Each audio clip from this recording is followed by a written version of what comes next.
It's time for MacBreak Weekly. Andy and Rene are here to talk about the latest, what happened to Apple's stock this week. Why did it go down and then back up? We'll talk about the class action lawsuit that's been going on for 10 years now and has no more plaintiffs. Everybody's dropped out. Plus updates to iOS and OS 10. It's all ahead with MacBreak Weekly. Netcasts you love. From people you trust. This is Twit. Bandwidth for MacBreak Weekly is provided by CacheFly at CacheFly.com. Hi, this is Leo Laporte, and if you'd like to help us design our new website, I invite you to visit twit.to/navtest. We've got 8 quick questions we'd like to ask you that will help us make the navigation easier to use. That's twit.to/navtest. Thanks a lot.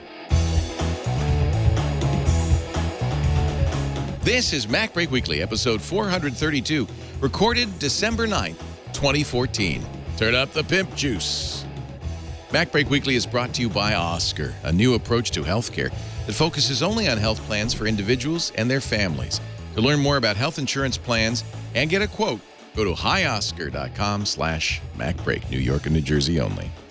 And by Squarespace. Squarespace just launched the latest version of their platform, Squarespace 7, with a completely redesigned interface, integrations with Getty Images and Google Apps, new templates, and an incredible feature called Cover Pages. Try the new Squarespace at squarespace.com. And don't forget to use the offer code MacBreak at checkout to get 10% off. And by Audible.com. To download the free audiobook of your choice, go to audible.com/MacBreak. It's time for MacBreak Weekly, the show where we talk about the latest Mac news, and a tip of the hat to Mike Elgin for filling in for me at the last minute last week. Sudden case of, something. A foodborne illness, I believe, took me out last week. But thank you, Mike. He did a great job. Andy Ihnatko is back from the Chicago Sun-Times. Welcome, Andy. Chicken sushi is never a deal, no matter what the price. Also, Ritchie from Montreal. Hello, Rene. Hey, Leo. How are you doing? I'm more.com. We had Serenity Caldwell on Twitter on Sunday, and it reminded me how mad I am at you for stealing Serenity away. She's just awesome. She has her own agency, but she is terrific.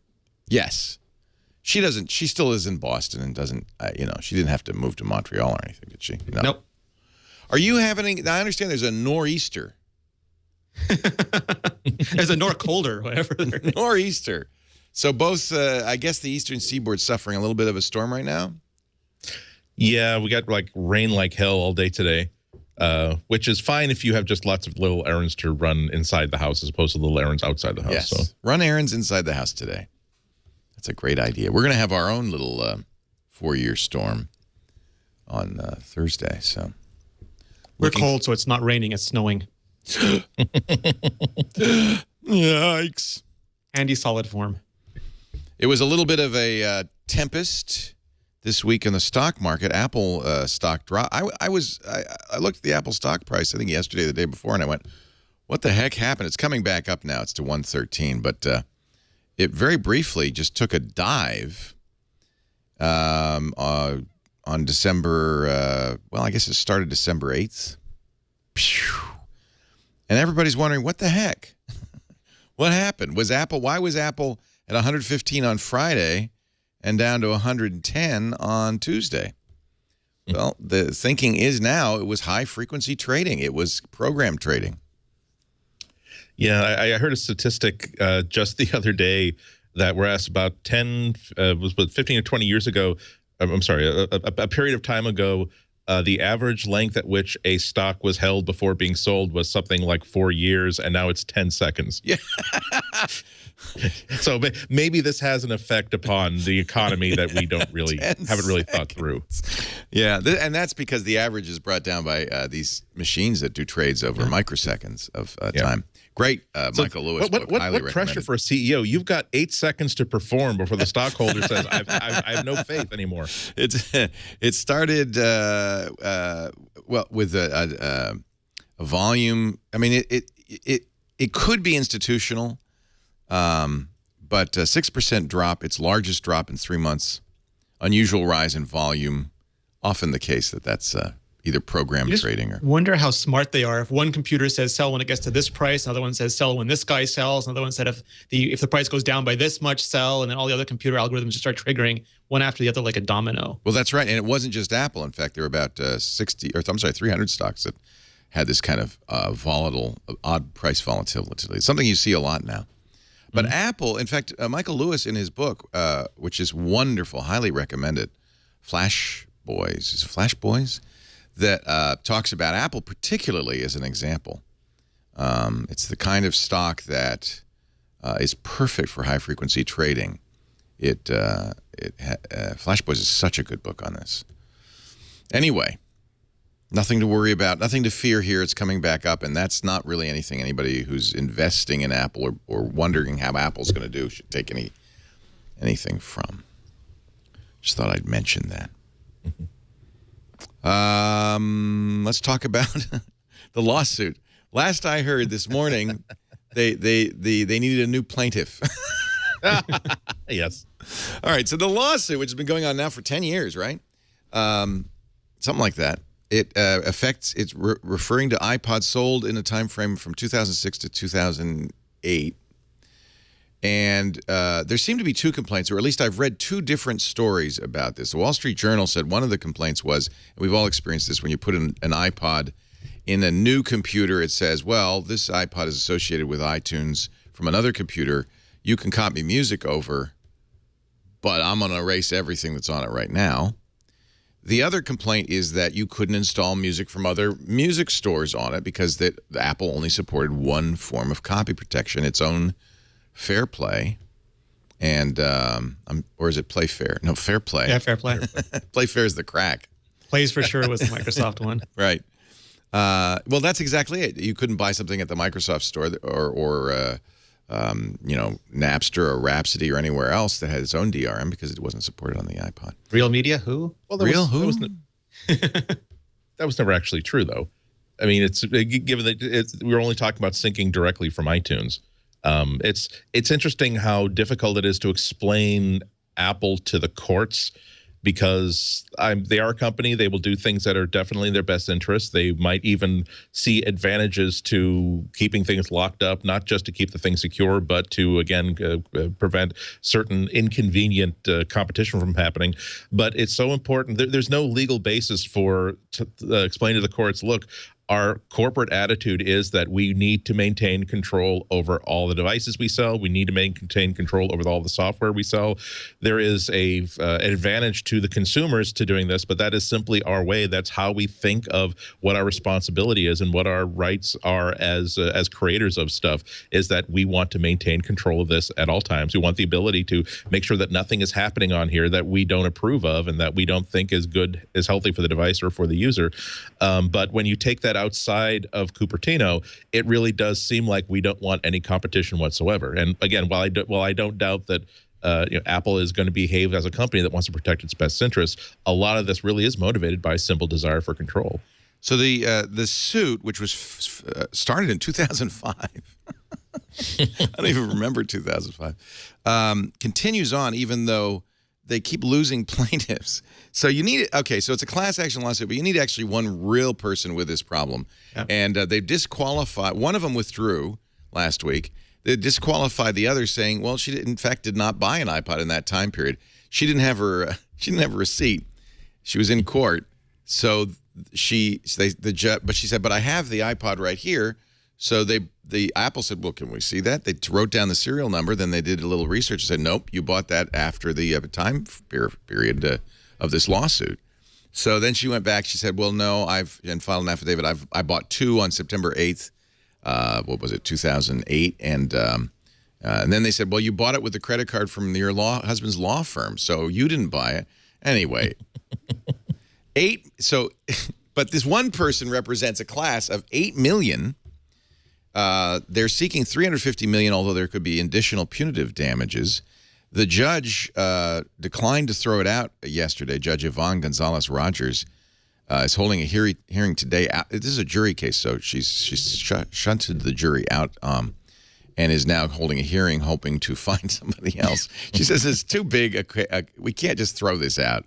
We got to give the council a chance to find more people. And in fact, the plaintiff's counsel says, we got lots of people who over the weekend said, yeah, I'll join this. You think they would have found this earlier on in the process, though? Well, that's what the judge said. You didn't really do your job. Yeah. On the other hand, I can't punish those 8 million iPod buyers because you guys are doofuses. Although you have to, I think in a case like this, it's the law firm that's bringing this because they're going to get, 60% of the proceeds.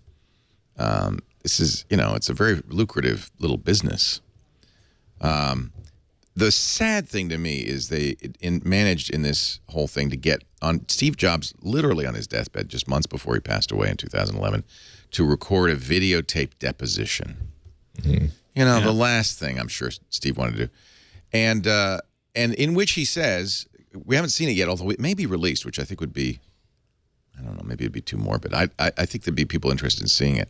But he said, look, we didn't have a choice. The record companies say that we have to do this. He said every time the DRM is cracked, literally a clock starts ticking, and we have a few days to fix it and release the fix. The threat the record companies hold over our heads is that they will pull the music from the iTunes store and literally put the iTunes store out of business.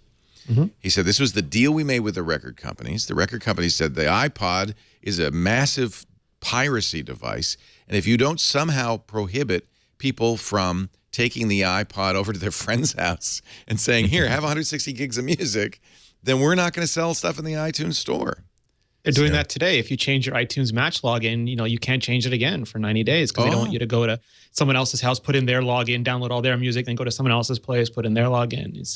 Not everything has changed. Yeah. Well, but to be fair, that certainly addresses the issue of locking up anything that could be termed a security problem with the device. The idea of being able to load music into the device from a competing music service, however, is not the same thing as getting music off of it. But if he was speaking of wording in the contract that simply said if there's a security problem and we can define security problem however we want, yeah, then that definitely falls under that. This is why whenever we really, not just with Apple but with any other company, when we look at why is this company doing something that's so bizarre or something that seems so stupid, you don't know if there's some sort of legal requirement for them to do that.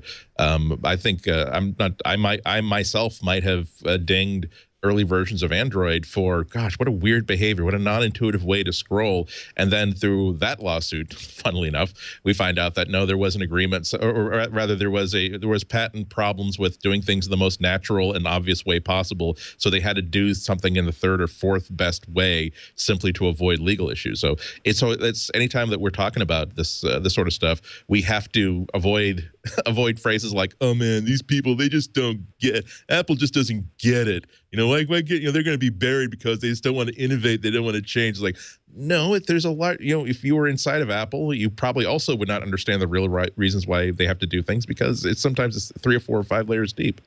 It's interesting, too, because Apple did support other music stores as long as it was DRM free. When Amazon started up with their DRM music that was, DRM free music that was even cheaper, 89 cents, that easily went on the iPod. You just dragged it into iTunes, dragged it on. But to expect Apple to support Plays for Sure, which had, historically had tremendous problems, including shutting down and basically making people, in some circumstances, lose their music. It didn't work on the Zune reliably. It didn't. That was made by Microsoft. Right. Yeah, so to have to support that, and then you have to support Reels DRM, and what size companies DRM do you have to support? Isn't it fair if you support some and not others? These are all just, and it's non-trivial to what that does to your software stack. Supporting your own stuff is easy, but when you have to support everyone else's stuff, it doesn't seem like a reasonable sort of thing. I think it was Eddie Q who testified in the case that supporting multiple DRMs on the same device would be like making a car with 2 or 3 steering wheels. It would not be. Well, and you're subject to them. I mean, if Microsoft's Plays for Sure gets broken, cracked, is it Apple's responsibility? Now the iPod is again a piracy machine. What does that do with their relationships with music company? Do you think Jobs and Apple wanted DRM to go away, but this was a deal that they had to do with the devil? Yes. Yeah. I think Jobs even said that, didn't he? Yeah, exactly. That's the story they've been telling pretty much from the beginning, that if they could have talked the record companies into launching without DRM, that's what they would have done. They felt as though that was a price of getting this thing launched, and I think that even they knew that DRM was not going to last more than a year or two. I'd like to. It's kind of ironic that one of the reasons why the Amazon MP3 store got such a toehold was because the iTunes store was becoming such a monster hit, and it was basically becoming, for lack of a better word, the iTunes of digital music. And the only way that music companies could sort of claim back some of their power and not put all of their eggs in the iTunes basket was to not only help out Amazon and do deals with them, but also give them something that the iTunes store did not have at that point, which was DRM-free music downloads. And then that had to spread everything else. Does the iPod still do that thing where if you have linked it to one iTunes and then you connect it to another computer, does it still say, I'm going to erase your data? For video, so it depends on what it is. For anything that is still with Fair Play DRM, which includes music, which includes movies, TV shows, and apps and games, you can have 5 computers linked to it or up to 10 devices. And then it will ask you to deregister. So you don't have that same issue, though, which really was kind of horrible. And I have many people call and say, oh, I accidentally said yes, and now I lost all my music. I've done that. But that's not the case anymore. You have up to 5. And it won't say, it'll just say, hey, you've reached your limit of 5. Yeah, before you get to 5, it'll let you unselect some of the devices or unregister some of the devices. When you get to 5, it'll let you unregister all of them and then re-register the ones that you want. And the 10 devices include Apple TVs and iPhones and iPads on top of those computers. Certainly, DRM is always a bad idea. I don't think anybody at this point thinks it's a good idea, except the people who are using it. And it's really clear to me that DRM doesn't slow down pirates in any way. It only inhibits honest users. It only gets in the way of normal people. Steve Jobs' thoughts on music letter that he wrote so famously and put it up. And it's true to this day. I have a 7.1 receiver sitting here that I can't use because no matter what I hook up to it, it gives me HTTP content errors. So it just blocks it, saying it's illegal content, whether I buy it on iTunes, play it on a PlayStation 3. Yeah. And that perfectly works, except for the HTTP chip. Right. Yeah, I mean, coincidentally, like this is the perfect place for like this to come up, because when I'm not using this computer for podcasting, I'm using it to rip DVDs, rip Blu-rays, and I bought a whole bunch like off of Amazon sales and stuff like that. It does not even occur to me to purchase movies from digital movies through the iTunes store or the Amazon Video Store, because I would much rather buy this and break the DRM and then be able to put it on my server, be able to put it on my Android phones, put it on my iPads, and have that much control over it than buy DRM content. So it's absolutely true. I mean, it encourages me to become a. I buy these things legitimately and then break the DRM, but breaking the DRM is still something that legally is somewhat suspect. But I'd much rather break the DRM through tools that are out there and easy and affordable than deal with everything that the DRM content forces me to go through. It's just not useful. When you when you go to Apple TV and you buy a movie or you rent a movie and you press the button, it puts up that authorizing label, and that just makes me feel like a criminal. I just hate that word so much. And also when it breaks, it totally you feel like you've been cheated a little bit.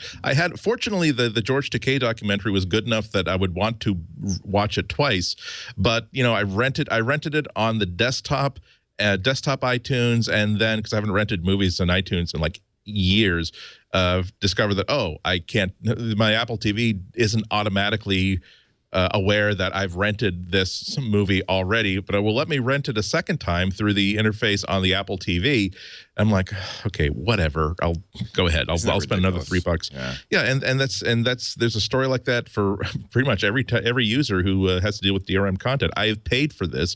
You should be allowing me to watch this, but now you're simply through a failure of the software that manages this system. I am not getting access to what I've paid for, and that once again sends you towards. Or I could simply do something that the industry does not want me to do, which is to produce a digital copy that I can then have fun with however I want. What do you use, just out of curiosity, to back up? I'm sorry, no quotes. To back up your Blu-ray discs? There is a really useful utility called Make MKV, which gets rid of the copy protection on the Blu-ray, and then if all by itself you can use it to spit out backup files of all the data that's on the Blu-ray, but then you hook that up to Handbrake, and Handbrake will then once you have used this tool to essentially act as the go-between between the operating system and the disk. You can then go to Handbrake, and then it will just be able to rip all those files directly. Even Blu-rays?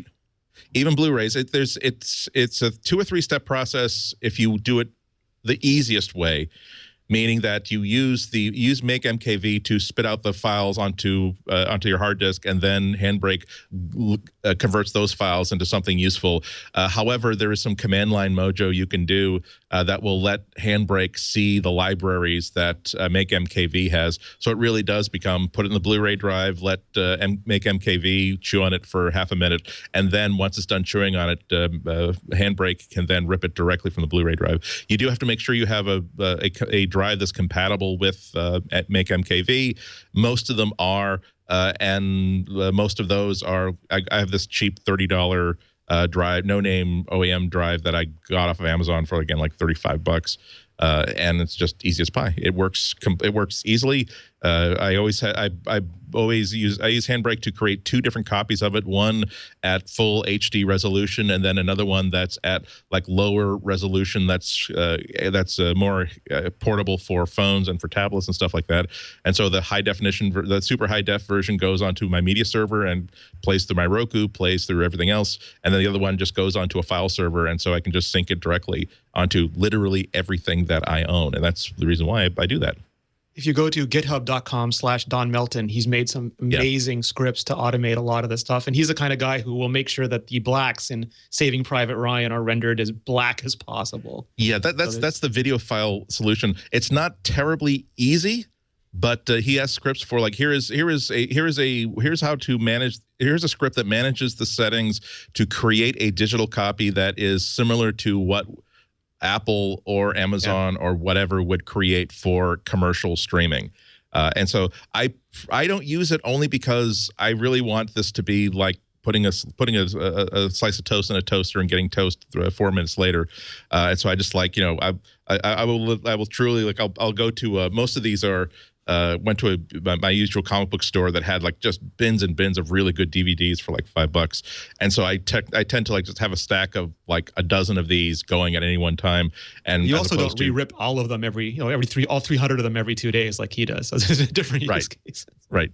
So yeah, I mean, I encourage people to do that because it's simple, it's cheap, and the limitations of DRM being locked into only playing stuff on Apple or Amazon compatible devices is just intolerable. I couldn't. I watch movies and enjoy movies so much more by virtue of the fact that it is simply a file on a server that any device on my network that can access a file on a server can either stream directly or simply copy, and then I can take it out of the house. Why would you want something less than that? That's the second complaint about DRM is that it encourages you, everybody to do what we just did, which is teach everybody how to be a pirate. Exactly. Because you quite reasonably wish to have an unencumbered copy of a movie you purchased. I mean, I'm not advocating this. I just want to be able to watch it, Leo. I just want to be able to watch it. Let me watch it. I want to watch it. I just feel like there's a legal component and there's an ethical component. I am absolutely not ethically troubled whatsoever with buying a copy of Raiders of the Lost Ark, converting it to a file, never letting other people have that file, but allowing, I have no ethical problems with that whatsoever. I don't think anybody else should. Nor do I. I bought a ton of Blu-rays that don't play now just because one of the Blu-ray players I had scratched them all. It was one of the TV series. I didn't realize till later. I just took one of them out, put the next one in. I can't play any of them. I think it was The West Wing or something. I can't play any of them anymore. I went and rebought all of them. You should have the right, and I think you do have. Absolutely. Well, certainly in Canada you have the right, and I think even in the United States you have the right to make archival backups of your digital media. I think media tax. I'm no lawyer, and I don't even care because, as you say, Andy, it's just right that you should be able to do that. Yeah. We're going to take a break. Coming back, if you've been worried about the long-term viability of solid-state drives, there's some very good news for you. And Mark Zuckerberg says Apple is ridiculous. Ridiculously profitable, am I right, shareholders? We'll talk about that in just a little bit. Our show today brought to you by Oscar. Hi, Oscar. Oscar, this is if you live in New York or New Jersey, although I'm told that this is a pilot program that they plan to roll out in a lot larger area. If you're looking for health insurance, this is kind of the internet's answer to health insurance.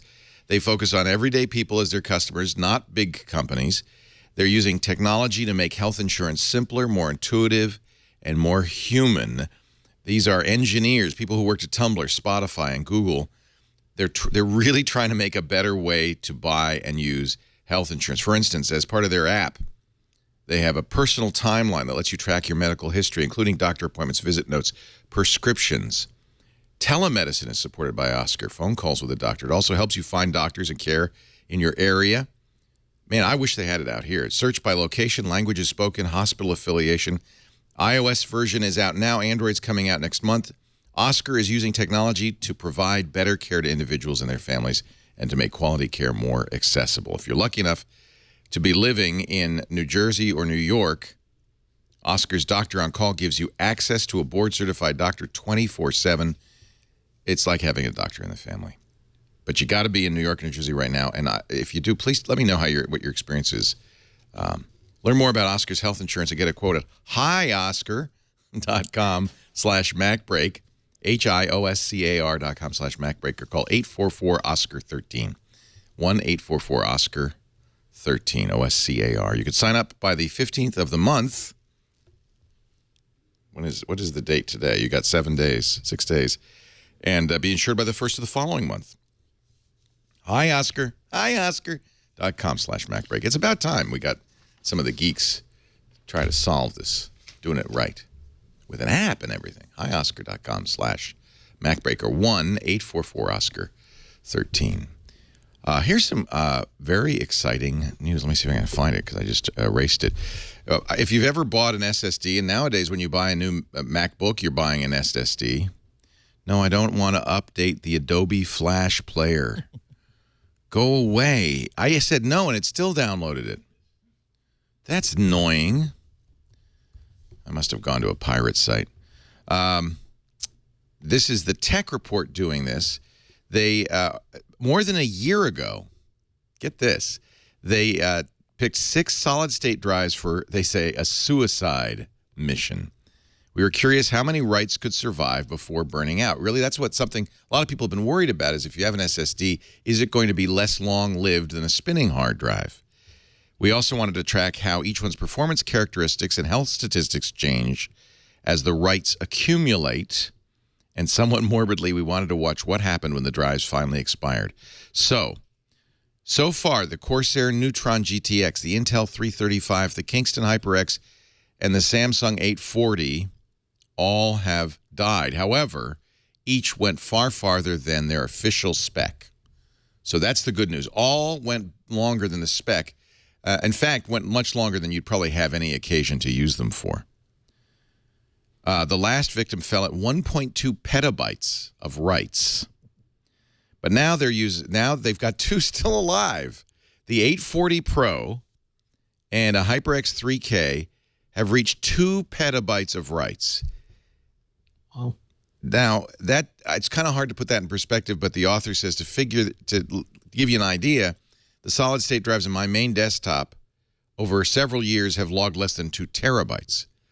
So we're talking 1,000 times more. He says at this rate, it'll take me 1,000 years to reach 2 petabytes. So this is really good news. This is writes only, but reads are non-destructive right on SSDs. This is writes only. So very good news if you've been a little bit worried. I know I still get calls. I want the speed of SSDs. I love the idea there's no moving parts, the lower power, but how long are they going to last? Very, very long time. Yeah. And because there's no spinning parts, I think you could now say pretty conclusively longer than a spinning drive. Yeah. I mean, I love it. I was doing some maintenance. I was traveling over the weekend, and I need to free up some. I had an experience that showed both the advantages and the disadvantages of SSD.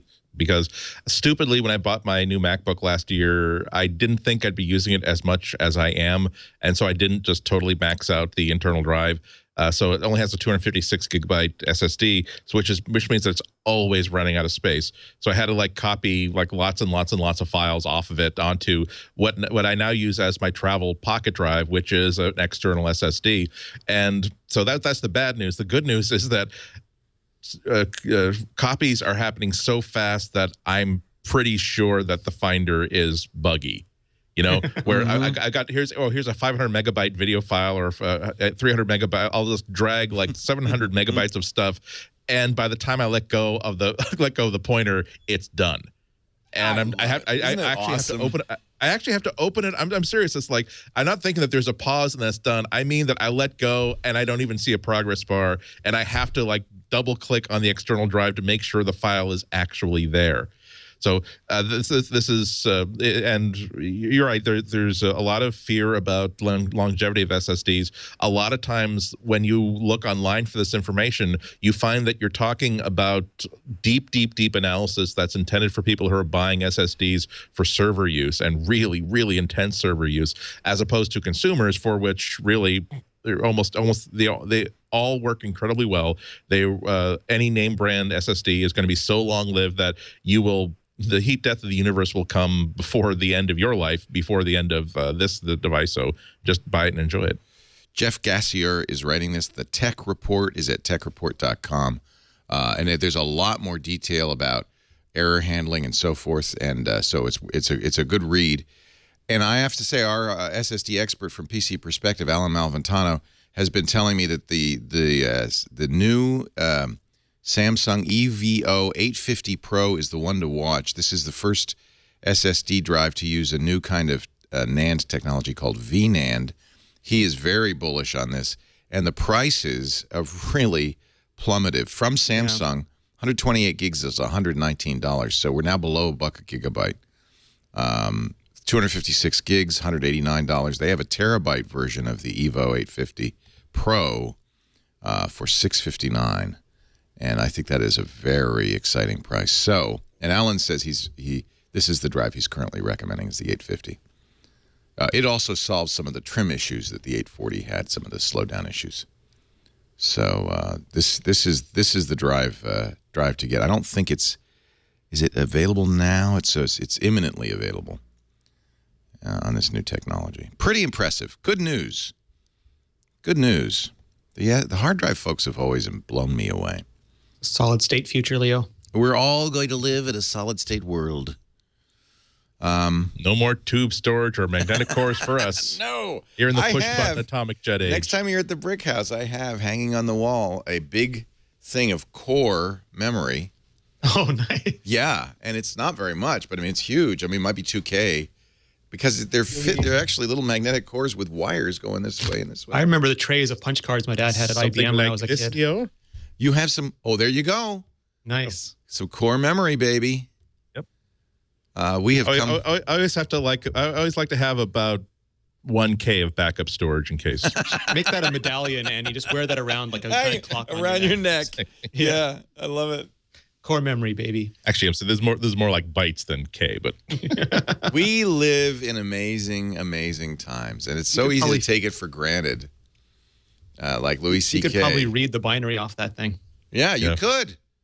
Yeah, it's probably still good, especially since I keep it in such an impressive archival storage.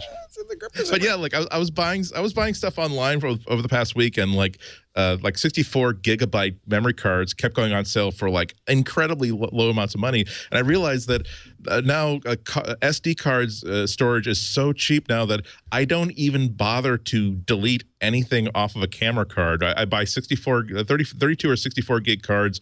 When they're full, I simply label them and put them in a box, and those like act as like the fourth backup, and like the absolutely untouched, unedited, every crappy photo, even the ones that I took accidentally, is always there. That's how cheap these things are. And you think about how difficult it was to get 16K back in the day. I was watching last night. I was playing with a new Music Key YouTube ability to play videos without ads, and stuff. And I was Chromecasting it to my big screen TV. And I was kind of in the mood. We started watching Michael Jackson videos. I was watching a Thriller video, 1983. Mm-hmm. And I mean, I remember what a big deal that was. And then I was just reading an article about Nintendo. 1983 was when Nintendo came out with its first game machine, the NES. We have come a long way since 1983. Leo, but I have an explanation for you that will depress the hell out of you if you're ready for it. Yeah. 1983 was 3 decades ago. Oh, wait a minute. know. Oh my God, that can't be. That's I why was so thinking much has happened because it's happened over 30 years, Leo.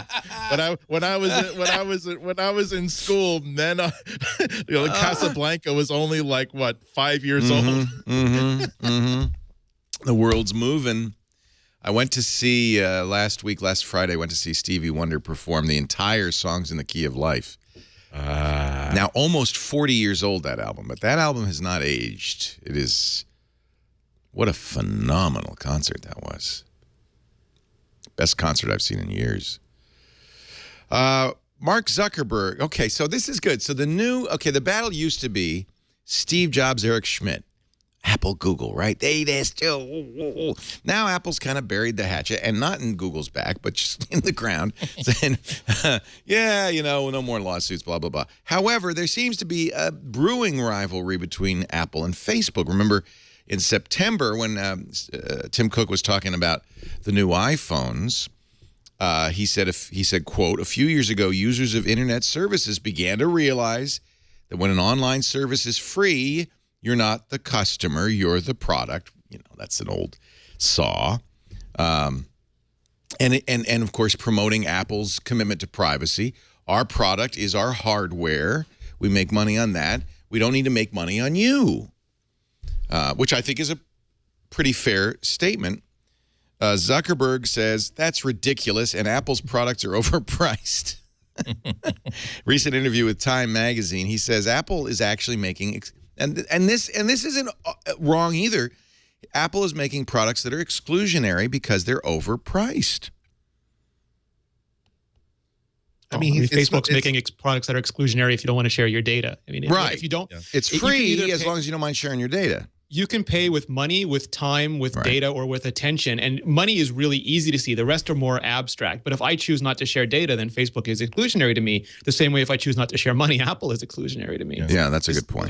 That's why I don't even like claims that, oh, well, you realize that we don't care about selling your data. We only want as soon as we want to support you as a consumer and have you buy our next wave of products. And that's true as far as it goes, but if you wanted to turn that around and say things about Apple the way that Apple is saying things about other company, you could say, you see, here at Google, here at Facebook, we don't try to lock you into one platform to make it really hard for you not to pay us for another high markup piece of hardware. If you want to come in with a $200 Walmart laptop, that's fine. If you want to come in with a $4,000 gaming laptop, that's fine too. We give you the choice. We realize there are people at all different price levels, and I mean that's not intended as a complaint against Apple, but as okay, there's a factual point to be made there, but let's also realize that you're only looking at 10% of the picture there. But there's always ways to spin things. To be fair to Mark, this is an interview by Lev Grossman in Time magazine in which they're talking to Mark in India about bringing the internet via internet.org to the developing nations and talking about poverty and how these people are absolutely not going to be buying iPhones. They're not going to be buying iMacs. And I think you could praise Mark for saying, well, maybe we can get them something, and Google with Loon and so forth. Maybe we can get some internet access to them. And yes, we're going to make money off of it because we're going to wire the world and there'll be e-commerce opportunities and advertising opportunities. But Apple doesn't have a strategy for getting iPhones into developing nations. Yeah, it's not their business. I mean, their business is the higher end premium market. Right. They've chosen not to really compete in that market. But just to the other point, I mean, if I use Facebook, it's not trivial to take all my stuff and move it to Google if I suddenly have an objection to Facebook. Everybody, that's why Mark Zuckerberg wants to wire the world, because he wants to do it before Google does. So everyone's invested in Facebook, and it's hard to move to Google from there. Right. So it always is about using my products. The analogy I like to use, and it's a horrible analogy, is that if I'm having dinner, like if I go out to eat with Andy, we pay for our dinners. That's one thing. It does cost me money, but I've paid for my dinner and we can both leave. If the restaurant gives us a lobster dinner and we're eating it and they don't charge us for it, but then just sit there leering at us, maybe that's fine for me, but maybe it's not. It all depends on what sort of barter, because you're bartering, again, money, time, data. Here's the analogy I would use that speaks to what my situation. In fact, Mike Elgin was the one who suggested this to me. He said, there are two kinds of media. There's media behind a paywall, like the Wall Street Journal. You have to give them money to read their content. And there's ad-supported media like Twit. And Mike was the one who said, Twit is fundamentally more democratic because anybody can listen to Twit anywhere if you can get it. If you have a device you could play it on, because there's no paywall. So it's fundamentally more democratic. I like the Twit model better. I don't want to be behind a paywall for a lot of reasons, not altruistic particularly, but I just don't. And I think it's completely reasonable to do as Jessica Lesson has done with the information to have a paywall. They're just two different business models. I don't think they're antagonistic necessarily. They might even be complementary. It's nice to have choice. It's good to have choice. Andy, I'm sorry I interrupted you. No, I was just going to pick up on some stuff that Rene was saying. I mean, there's the point being that every company acts to the own best interest of their business model, and every business model is going to be different. It's like saying that we're here at McDonald's, we don't try to trick you into buying undercoating and special wire rims and air conditioning that you can only get if you buy the Rally Sport package. We just want to sell you a hamburger for 99 cents. Like, well, okay, big sacrifice. You're not in the business of selling cars. This isn't like this is an ethics thing that you're talking about. You're talking about you and your company and this company are in different businesses. Just like Ford is going to say, we really aren't interested in tricking you into putting more processed sugar into your kid's mouth than is healthy for you. We just want to get your kids to school safely. I don't know why McDonald's doesn't care about you getting your kids to school safely. Now, Zuck said, this actually is a great couple of paragraphs I'll read from the from Lev Grossman's article in Time magazine. Lev writes, there's something distasteful about the whole business. A global campaign by a bunch of Silicon Valley gillionaires to convert literally everybody into data consumers, to make sure no eyeballs anywhere go unexposed to their ads. Everyone must be integrated into the vast cultural homogeneity that is the internet. It's like a zombie plague.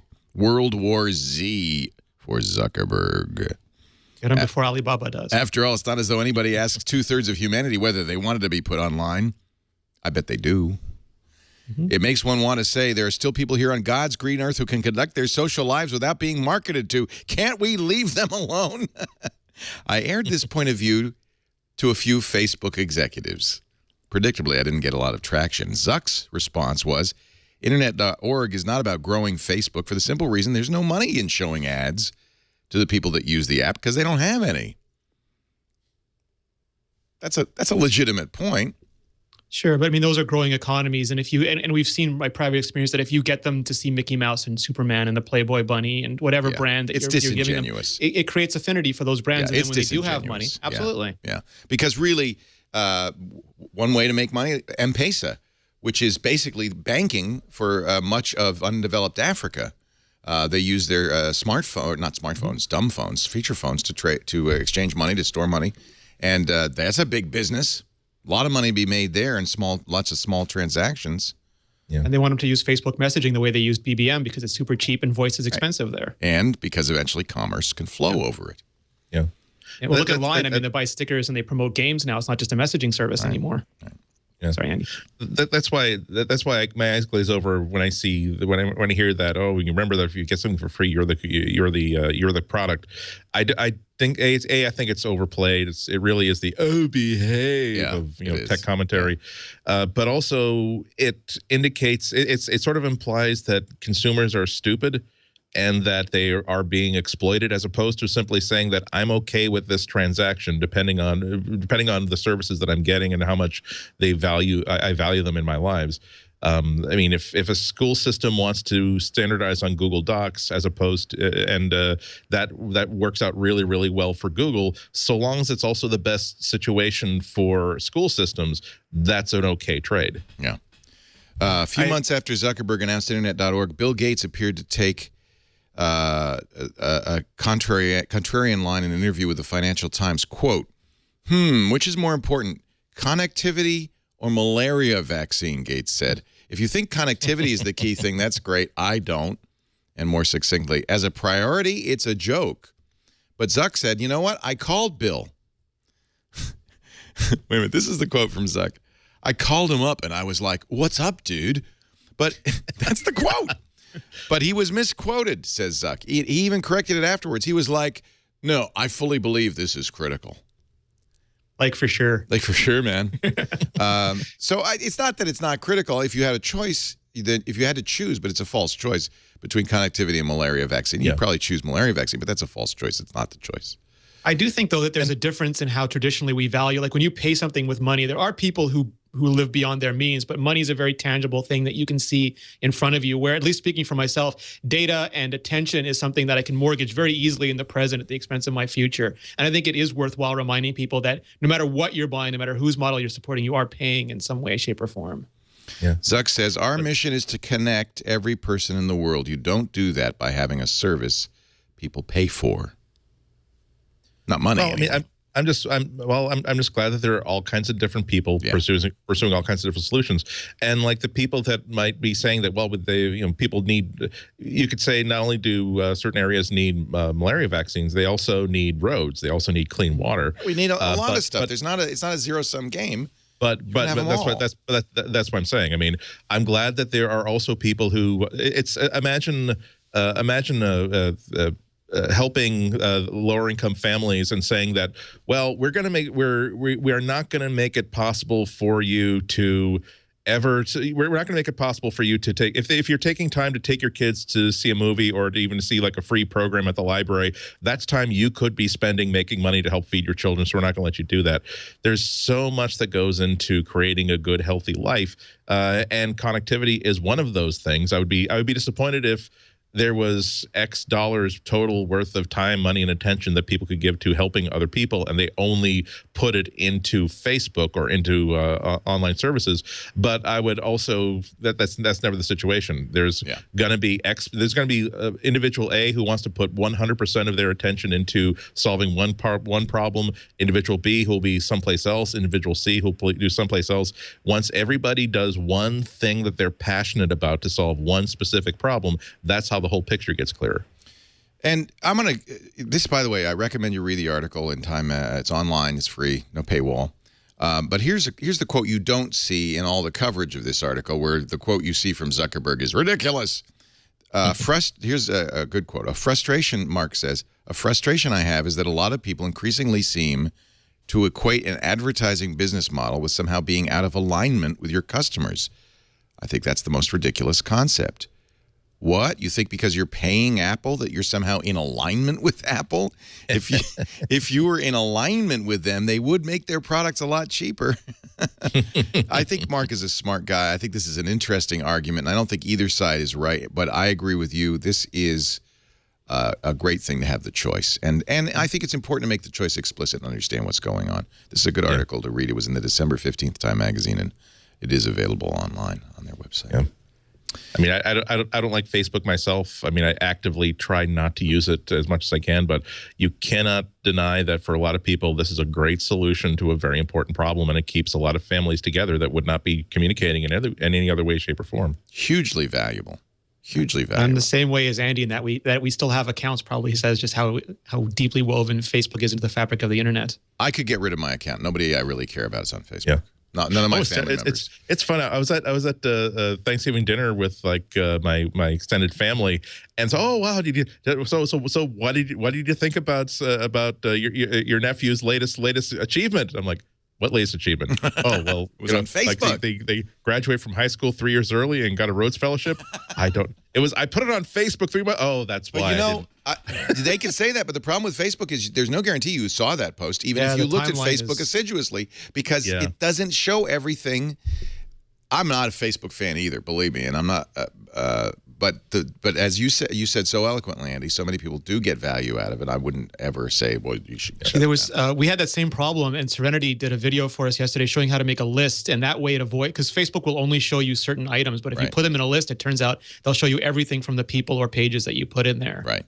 You can also go chronological if you care, but you'll I mean, there's ways to get around it, but most people, I'm sure, just do the algorithm, right? Yeah, which is let Facebook choose what you see. Tim Cook, on an unrelated story, maybe Time's 2014 Person of the Year. At least he's on the short list. I think I'd put him on, especially after he came out. I think that might have put him over the top. Other choices, of course, you see there Jack Ma, the CEO of Alibaba, Vladimir Putin, who is in charge at Russia. Хорошо.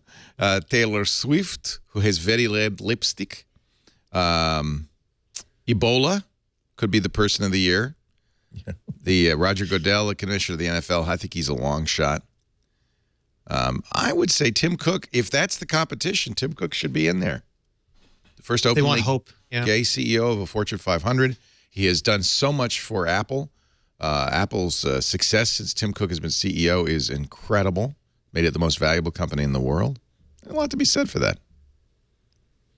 Putin, maybe. Yeah. Maybe Putin.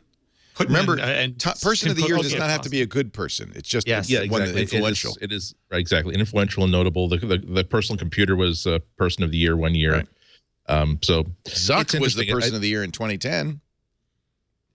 Yes. Yeah. He's so far the only tech CEO to receive the award since Bezos won it in 1999. Yeah, it's interesting that I don't know where this copy came from. Well, it's on the Time site, but I don't know if it's the same people who were evaluating this or the same people who wrote this piece for Time. But it's interesting that it's Tim, first openly gay Fortune 500 CEO, was last after he introduced the 6 and the 6 Plus and the Apple Watch and Apple Pay. Yeah. It's okay. This is the text, and this is the list from Time. Tim Cook, who introduced Apple's iPhone 6 and 6 Plus, Apple Watch, and Apple Pay this year, and whose decision to come out made him the first openly gay Fortune 500 CEO. Yep. You think that order is backwards? Yes. Well, definitely, because he's a seller of really good gadgets, which is not a terrible thing to do. But when you talk about what makes someone notable, it's more than making a very important phone. It really is the idea that you have I forget who I think it was Chris I think it was in Chris Rock's interview a couple weeks ago that actually made the perfect comment that it is really we kind of shrug when like a teenager or someone in their 20s is a celebrity or well known comes out as being gay because what's the big deal. But Tim Cook, somebody in his age group, in the group of CEOs of super wealthy, super powerful people, saying that I am not in the entertainment industry, I'm a corporate titan, and I am gay. Go ahead. Go ahead and make any complaints, have any backlash, what you want. When his peer group has to deal with an openly gay person, that's an incredibly important thing. That's really something that even I hadn't considered when he came out. So I think that's the significant thing. It would be I'm sorry, I spoke backwards a minute ago. I meant that it will be interesting if he is chosen, how they intend to write about his selection, about whether they talk about his success as the CEO of a very important tech company, or whether they talk about his leadership as a person of power, able to do a great amount of good with that amount of power that he wields, that goes beyond selling more gadgets, going beyond even coming out as a gay person, as a gay man, also saying if he responsibility that he has, whatever he has personally, for Apple being a little bit more open about charitable causes, being a little bit more being a little bit more aggressive about matching donations of his employees, and trying to make sure that Apple is a company that does things that its customers would definitely approve of. Because I'm just like pretty much everybody who's listening to this, I'm an Amazon customer. They have great deals. It's really convenient. There are things that I don't even consider buying at a store because it's just so much easier to buy this cable at Amazon and get it for $4 and it arrives in 2 days instead of driving to Radio Shack on a day like this. It bothers me that they don't pay their warehouse employees enough, and it bothers me that they treat their warehouse employees shabbily, and it pleases me when I hear good positive stories about how Apple treats its staff, about how safe all of its employees feel and how proud they feel about the environment that they work in. And so I would hope that if Apple does choose Tim Cook as Person of the Year, they're not going to say, look at all the money he has made for Apple. And they put the focus more on the reasons why 100 years from now you are still sort of pleased to read about this character. We don't say that, yeah, he built some libraries because he felt really guilty about all the children that he killed in his factories by not caring about anything but production and pricing. I'm sorry, referring to the steel barons of 100 years ago, not referring to Apple, of course. Hal in our chat room says the only solution to this, Tim Cook and Vladimir Putin enter the octagon. Little wrestling Go Auburn. illusion there. I bet that Tim Cook looks better with his shirt off, and I respect the fact that we have to guess as to how good he looks with his shirt off. There's a new UFC channel on the Apple TV as of today. Oh yeah, we'll talk about that. I'm not saying that's because of this. Yeah, the octagon. By the way, we'll find out tomorrow. Wednesday is when Time will announce the person of the year, so you'll hear it first on Tech News today, 10 a.m. Pacific, 1 p.m. Eastern, 1900 UTC on twit.tv. They already have made the People's Choice. Interestingly, Narendra Modi, the Prime Minister of India, who was a fairly controversial figure before he was elected, won as People's Choice. Find out tomorrow, and we'll announce it. He has a lot of people. He has a lot of people. That's like when one of those symphony orchestra votes themselves a Grammy Award. You know, if you're the head of the largest popular country, you know that's almost a gimme. Yeah, like when the BlackBerry Storm won BlackBerry's Best Innovation Award. Yeah. Going to take a break. Come back. Lots more to talk about. Great cast as always. It's the regulars, the core group. I guess Lindsay was traveling today, but we've certainly got Rene Ritchie from imore.com in snowbound Quebec. I have my gray thing, Leo. I haven't mounted it yet, but I can simulate Alex next time. Let's see what that looks like. Just simulate that behind you. I don't want to knock all that beautiful stuff you've put up behind you there. I don't know. We were just thinking it's better on the I know. The little Rene Ritchie. It's better on the single to have your backdrop. But then on the three shot, the gray is better. So. I have to say, I bought actually like one of those backdrop rigs that's actually 10 feet wide. I'm going to buy like a really large wide backdrop, because when you have a small thing that you have to be right behind, Rene, you kind of look like a talking passport photo. That's all I'm saying. That might not be the effect we're looking for. I love it. I can't smile. Our show today brought to you by the folks and Andy Ihnatko's here. I didn't say hi, Andy. Andy Ihnatko's here from the Chicago Sun-Times, and his squirrel and his cows staring at the amazing phallic Washington Monument. That would be, oh, you went there. I had was disappointed, but you went there. I had to. Look at it. Well, the cows. They seem impressed. Go there. They're impressed. Well, we don't know what they're thinking. I know what they're. I'm the one who's like showing them around. I'm the bovine facilitator during their travels. They share their confidence. You sure she's not saying, you see that bull over there? Our show today brought to you by Squarespace. They just launched Squarespace 7, and it is so gorgeous. Completely redesigned interface, integration with Getty Images, so now you can get your Getty Images for $10 at a time. The new email setup with Google Apps, instant branded email for your small business automatically when you sign up for a Squarespace account. Of course, even more beautiful templates, now designed in some cases for specific professions, working with musicians, artists, architects, and chefs. Squarespace has designed category-specific templates that'll, support you in your industry. For instance, take a look at the Horizon template, which is laid out for bands. Features tour, special pages like tour dates, a music player built in, merch store, e-commerce built into every single Squarespace template. That's beautiful. They're all mobile responsive. That means they look great on any size screen. Easy to edit now. In fact, you can try this all out at squarespace.com. Click the Get Started button, pick a template, and then you'll see that you can live edit right on the website. No more toggling between the site manager and preview mode. You can even preview designs in a device mode. So on your desktop, you'll see how the site will look on a tablet or a mobile device. They've got an amazing developer platform now out of beta. So if you are a HTML, CSS, JavaScript type, you'll have an incredible platform. The same one as Squarespace uses internally. Speaking of internally, when you ask for support at Squarespace, you're talking to a Squarespace employee right from their offices in New York City, 24/7. Plus, there's self-help articles, video workshops. You cannot get better than this. Hosting plus software to give you the most amazing experience. Try it free for 2 weeks. That's all you have to do.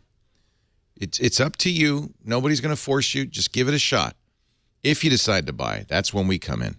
Use our offer code MacBreak, and you'll get 10% off your new Squarespace site.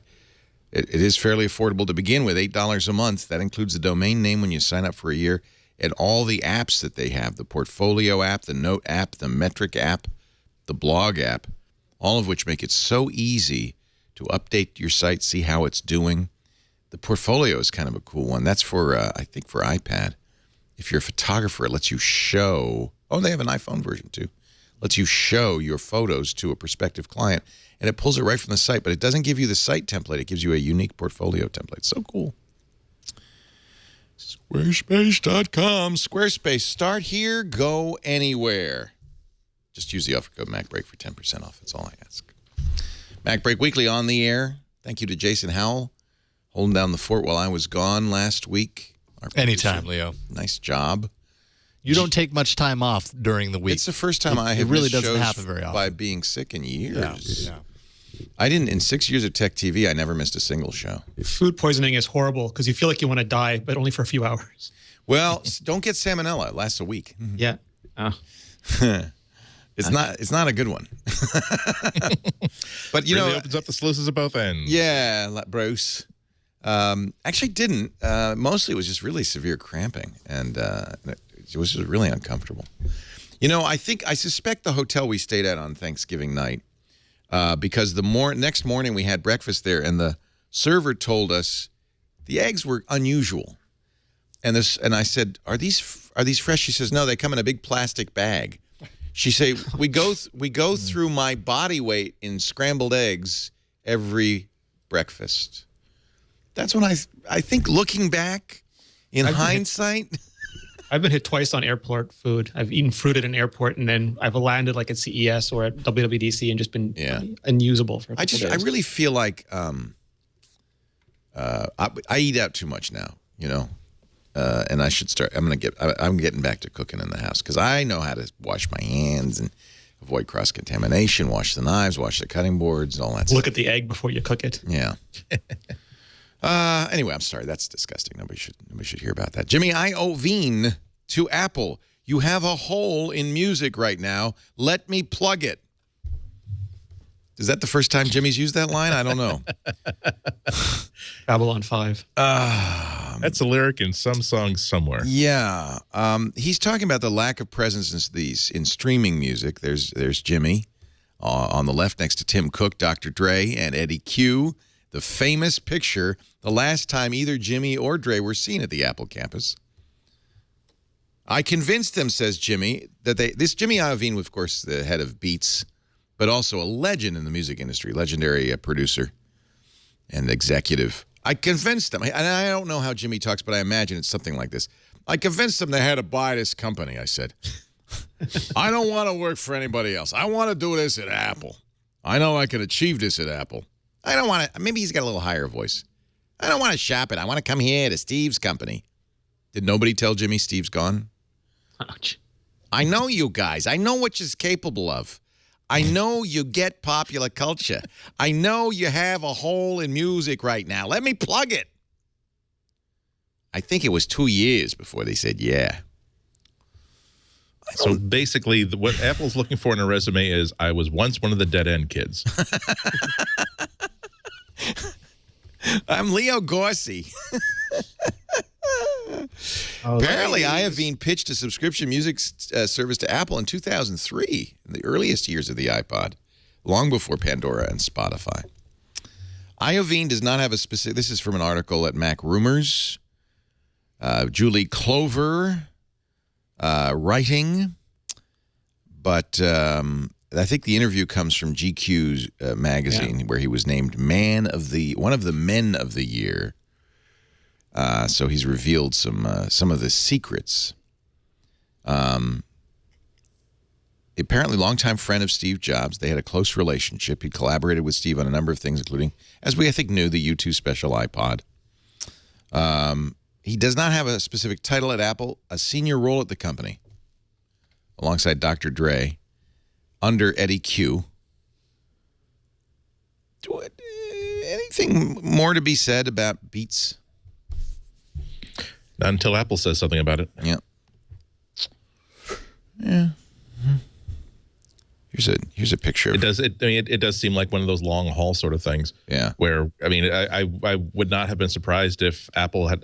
It surprised me that Apple didn't have any announcements of any kind by the end of this year. Right. But that simply means that this is a much bigger plan than just simply they have a product that we want. We want to put our sticker on it and put it out there. It's like no, it's like they were at a spice market and bought this really cool seeming spice, and they don't know how they're going to use it in their next dish, but they know that their next dish is going to involve this spice somehow. In a singularly clueless headline in GQ magazine, they write, Jimmy Iovine, the music legend who just might save Apple. What? He'll save them from the money. He's going to stop the money from falling on top of them. Might be the other way around. Maybe. The interesting thing is that Apple didn't announce almost anything to do with iTunes, either at WWDC or during the fall events. We didn't hear continuity for iTunes yet, and you got to figure that's got to be coming. There's the Apple TV stuff. There's a whole bunch of stuff going on there that, to Andy's point, it's not a relabel. It's a rethinking of how they deliver a better unified service, I think. Yeah. Also, it's interesting that this is another piece that doesn't really talk about Dre's contributions, which I don't know why that is. I think Dre's in the studio. Come on. Well, they do we forgot know about that? Dre. I mean, the thing is, if this were the sort of thing where they had a headphone company, they just wanted a name to put on it, he would have been out of that. He would have been in and out of that company really, really. Excuse me. He might be still in the company if it was really profitable, but would he still be talked about as here's a member of the executive team as opposed to someone who's lending a name to a product? Is Apple saying that? Does Apple say? Well, they changed the marketing. It used to say Beats by Dre, and now on Apple's side it says Beats by Dr. Dre. So they're paying attention enough at least to change the product names. That's a terrible improvement. It's Beats by Dre, Beats by Dr. Dre. To be that fair, sounds like Dean Adele's glasses. He did not spend years fair, going to doctor school to be called Mr. Lee. He had not defended his thesis yet. He was only a doctoral candidate, but at that time. Wait a minute. They changed the name from Beats by Dre to Beats by Dr. Dre? They have Trent Reznor. I think they reaffirmed his involvement with the Apple project. So that is of interest because Trent, of course, of Nine Inch Nails, has said already that he's very involved, and that makes sense. And boy, Trent is digitally literate. And certainly creative and talented. Dre, the first thing Dre said is, "Yeah, I'm going back in the studio." He's making records. Yeah, but it just seems puzzling that they would go so far as to say hi. And let's have him in the group picture. Let's mention him as a part of the executive team as opposed to just somebody who's going to have a parking pass for the lot. So I just worry that since there's so much information available of what Iovine has done. And it's so obvious, given his business work, what his relationship with him. I worry that I'm giving short shift to Drake because I simply know nothing about him beyond the fact that beyond his music. Here's what I think. I think Iovine was streaming. Dre was hardware. Was the headphones, and Apple doesn't really care about the hardware. It's the streaming music that's really important to Apple, right? I just think it's really hard to get office space in the iTunes complex. Well, they both have offices, don't they? I don't know. By the way, I think I got the name right. Jimmy Iovine grew up in Brooklyn. His nickname was Moochie. So I think he did talk like that. I think he was one of the dead end kids. Hey, Moochie. Yeah, what do you want? Hey, Moochie. Now, we were, by the way, and I haven't mentioned this on the air, but if you watched Sunday night, if you watched Newsroom on HBO, you would have seen very briefly one of the producers in Newsroom wearing Beats headphones. And reading Twit. Oh, wait, you're reading Twit. I buried the lead.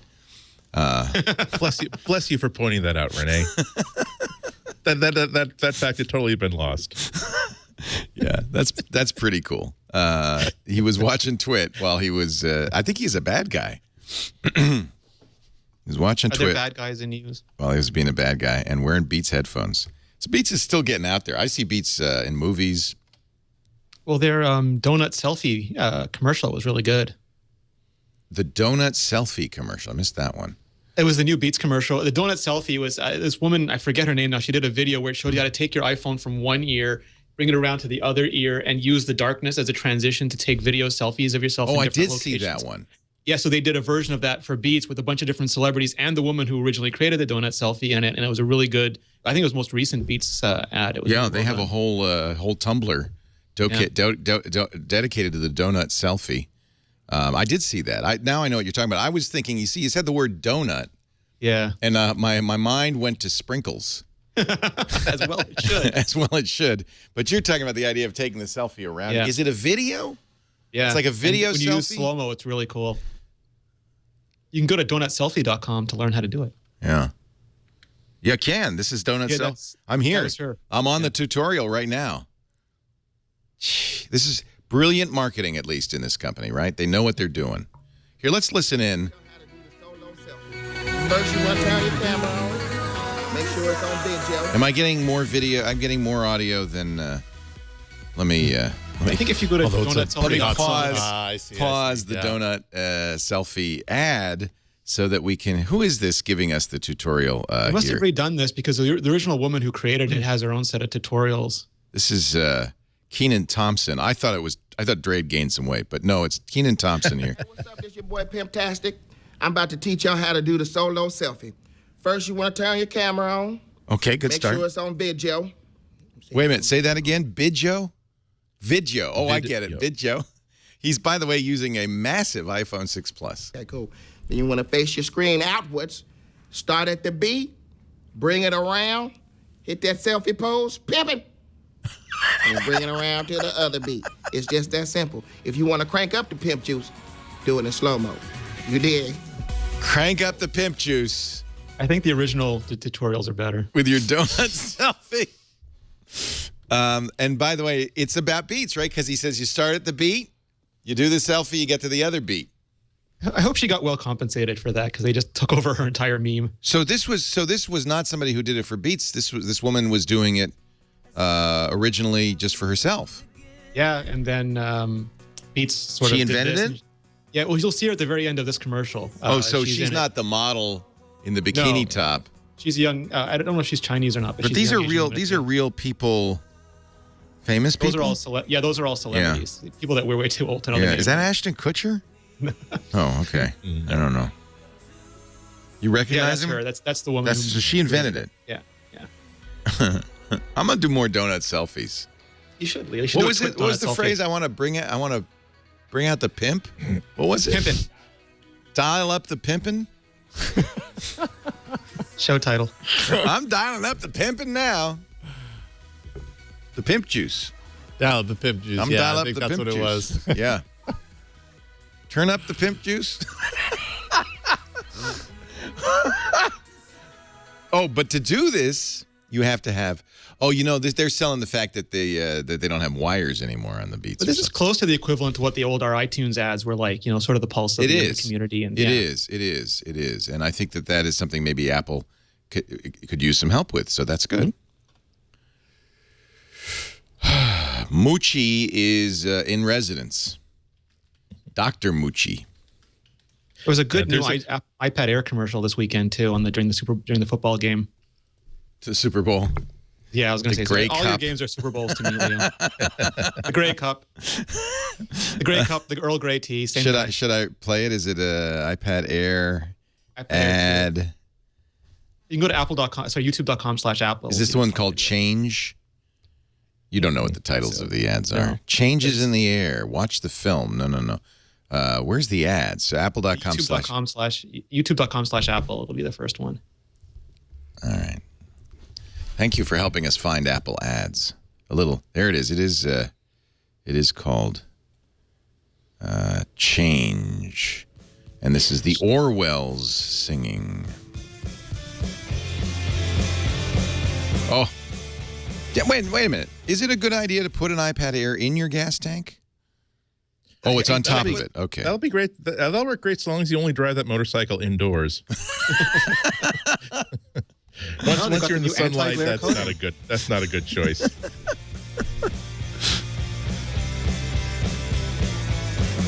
I do love. I have to say. Also, I don't love the sand ads. your iPad. That's also Yeah, not recommended. It's thin enough. I was very pleased to say that at the Stevie Wonder concert, not one person took an iPad video. God bless him. So the word is getting out. There are about 8,000 people taking iPhone videos. And a little pro tip here, turn off the flash on your camera phone when you're taking a picture of a stage 100 feet away. And all you're going to do is illuminate the hair of the people in front of you and annoy everybody behind you. I was sitting behind a woman who did that at least 20 times. I almost tapped her in the shoulder and said, you could turn the flash off. It's not going to do you any good. Almost tapped her out. I couldn't believe she didn't even notice.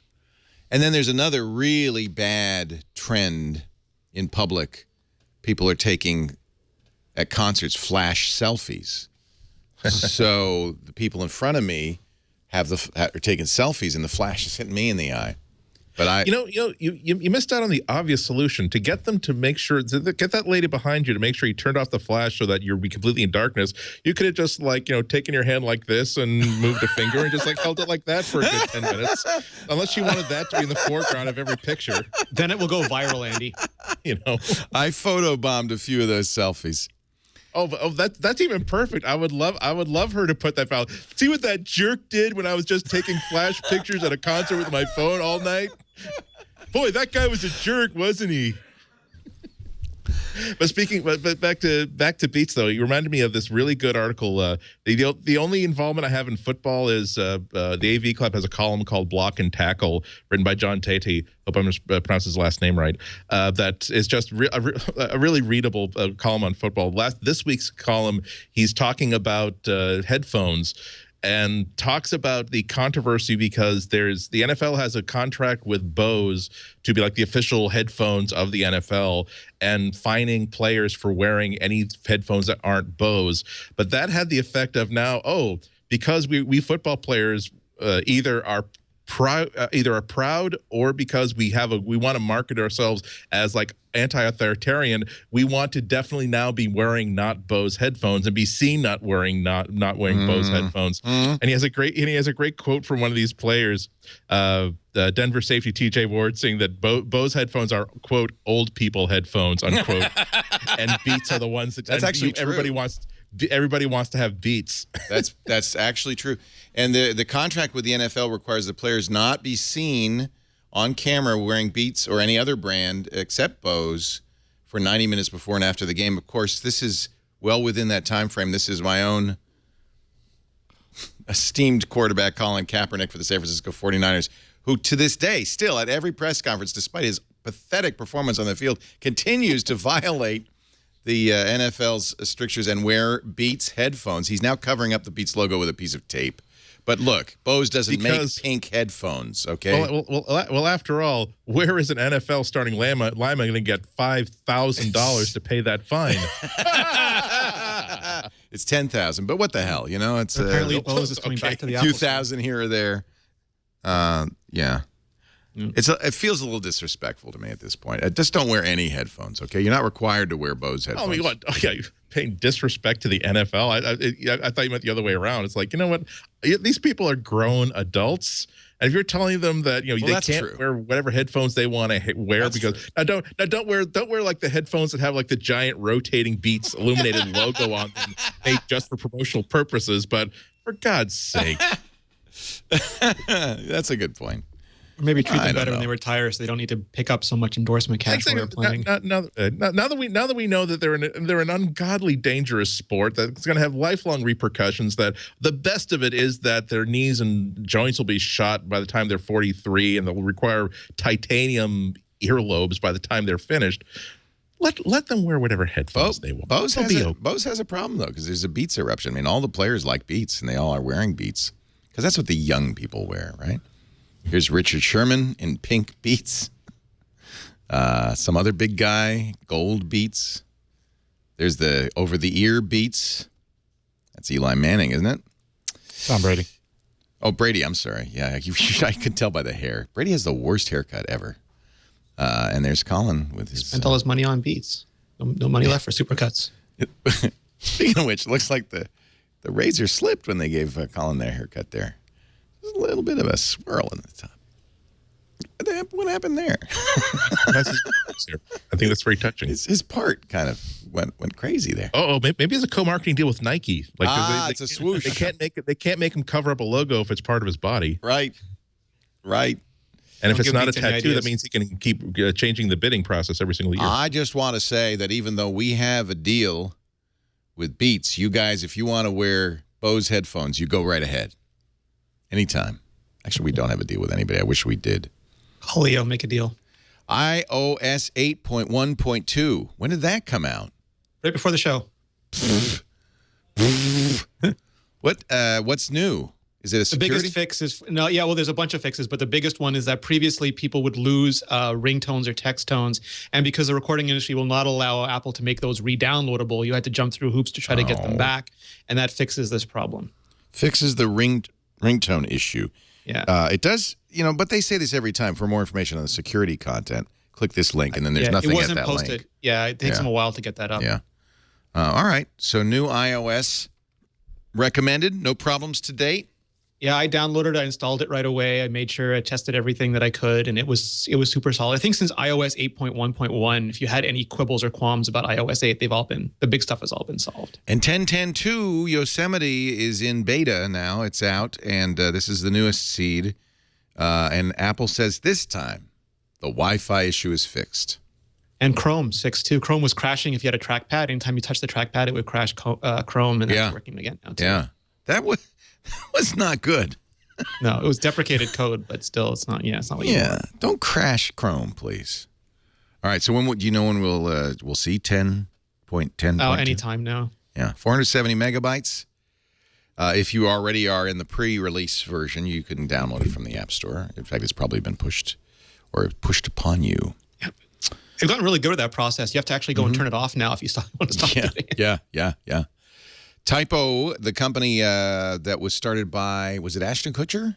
Ryan Seacrest. Ryan Seacrest. I confused those two. I don't know why. Indistinguishable. Is now doing an iPhone 6 version. That's the little BlackBerry style. In fact, BlackBerry sued him. Yeah. Keyboard that slips on as a case to your iPhone. Yeah, this is a Typo 2, which they claim doesn't look as much like BlackBerry, I have to say. A lot of people love that. Steve Gibson bought a bunch of them for his old iPhone. Yeah, and I'm glad there are options out there for you. But wow, at this point, so many people have just, especially with soft keyboards that give you swipe and predictive typing, that are arguably I think that we're losing a generation of people who even understand what it is like to type with a keyboard like that on a mobile device. Right. And then we get to so you're going to name your company after inaccurate typing. Have you guys tried the BlackBerry Passport yet with its really long keyboard? Yeah. It's interesting. What do you think? That was... If you have square content, it's fantastic. Most of my content isn't square. I have square content. Instagram. If you do a lot of Instagram or Excel sheets, it's really good. But I thought it was just different for the sake of difference. It's like if you're at this point, either you have a compelling reason to. I also met for the 2 weeks ago. I met the first person in my life that I knew drinks a soda in New England called Moxie. Moxie. It's like. It's horrible stuff. I've never met anybody who drinks it and likes it. I've rarely even heard of such a thing. And I've lived in New England for more than 4 decades now at this point. First contact with this species. But there are people who like what they like, even if it's not something that other people like. And so BlackBerry is really in that sort of category. It is the Moxie of smartphones at this point, where the people who love it are in a position where if this is the phone I like, there is nothing else like it. And so there are no options but to the nirvana that BlackBerry is creating for me. But anybody else who's not inside that group is never going to be converted to it at this point. Just what flavor is Moxie? If you left a car battery out after a long rain and then you put your mouth, I'm talking right on the positive terminal. That's pretty much what it's like. It sneaks up on you after. If in New England grocery stores, again, there's like walls and walls of all kinds of different flavors, and there's always like 4 6-packs of Moxie, 2 2-liter bottles, and that's it. And so once I actually bought a can of this stuff, because I'm just curious as to why there's a market for 4 6-packs in every single store, and I poured it out, and it was nice and cold. I took a drink. And it tasted like a not terribly good cola. And I thought, okay, it's bad, but it's not awful. But it had that sort of thing where it was just after 30 seconds was interacting with the chemicals inside my mouth, and I swear to God, I actually had to brush my tongue to get the flavor out because it was just mounting and mounting. And it's like you see these videos of people who like take a bite into a pepper, like a super hot pepper, and like, oh, I don't know why people are complaining. This isn't that at all. And then 30 seconds later, they're like, ah. It comes Cut from out an my era tongue, please. when soda like a pop was pharmacist. really considered a medicine. In fact, it's one of the very first soda pops, if not the first soda pop. And so it really has a medicinal kind of a It flavor. has a chemotherapeutic sort of effect. Stephen I think. King writes about the store in Maine, which I don't know if it's still there, sells nothing but Moxie. The Moxie store. Again, if you like Moxie, there's only one soda like it, and that's how you base. That's what you So you're base saying your the business on. Passport is the Moxie of smartphones. And not necessarily in a bad way either. I'm saying that there are people that are always going to like, I want a tactile keyboard. I want this sort of attitude towards business communications. And now that's not really what anybody else is interested in at this point. So I've received several hate messages from people who say you do not cover the BlackBerry sufficiently. I'm no longer listening to you. Because you can still see a little corner of it peeking out. Just move the napkin a little bit more. There you go. Now we can't see it at all. But now we've Perfect. had coverage. This is it. You were covering. I don't know what to say. Rene, defend it. It's from your country. Should Should we do more coverage of BlackBerry? It's huge in Indonesia, Leo. I think it's the same guy who keeps writing me the email, but it's possible that there is a groundswell of 4 or 5 people who care. I like that there's choice. I like that there's people trying different things. I mean, it's the same argument I'll give you for Samsung, that if you throw enough stuff at the wall, good ideas will filter down.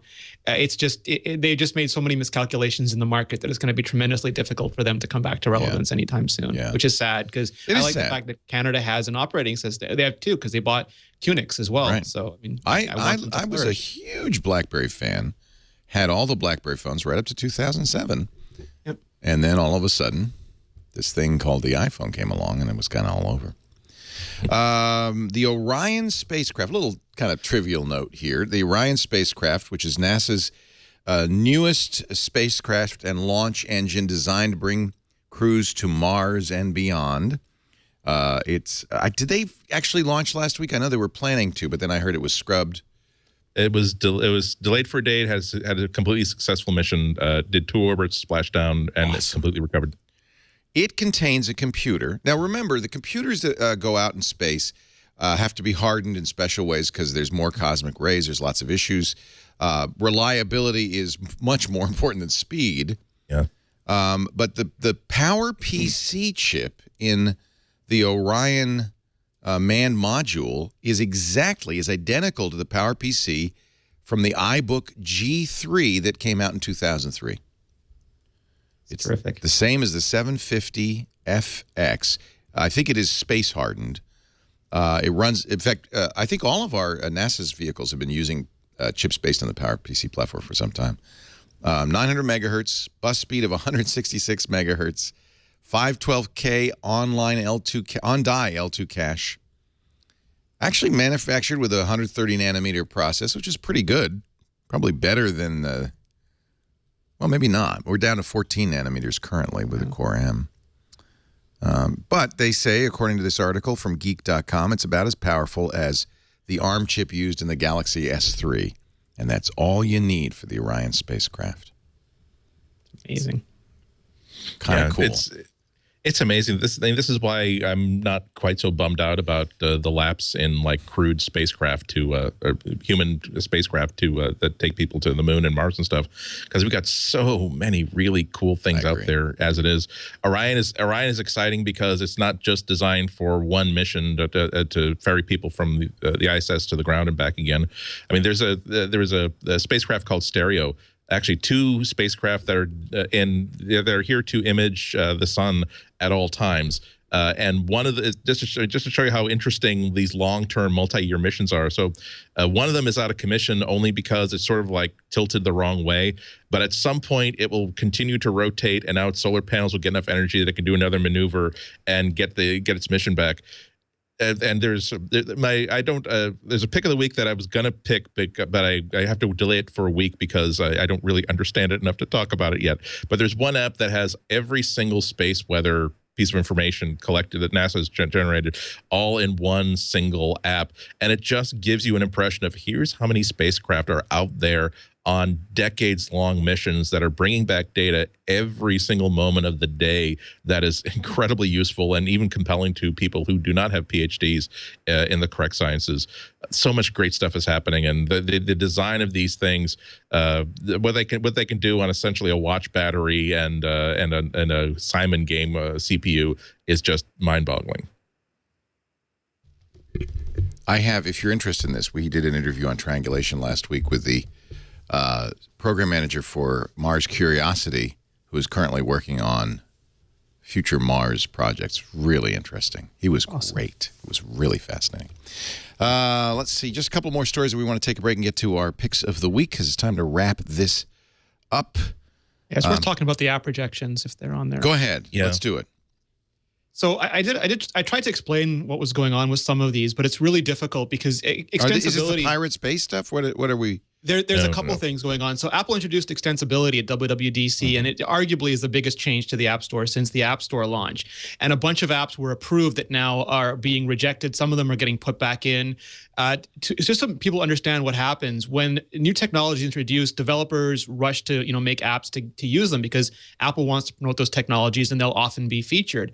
Meanwhile, Apple tries to get the software finished. So in this case, iOS 8, and developer relations, the review teams try to get as many apps approved as possible. As soon as an app is approved, the editorial team, which is not under the same division, tries to get them featured on the App Store because they want people to find all these apps. And it's a huge race, and not everyone is paying as much attention as they can because there's just so many apps.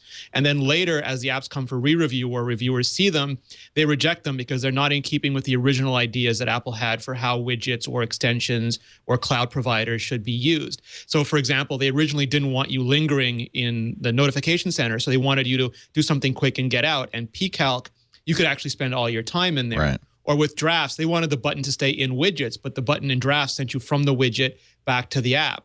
And now the latest one, which is Panic's, with iCloud Drive. On OS X, you can do anything you want with iCloud Drive, but on iOS, they wanted to restrict it to only files that you created or edited in those apps. And Panic would let you upload arbitrary files.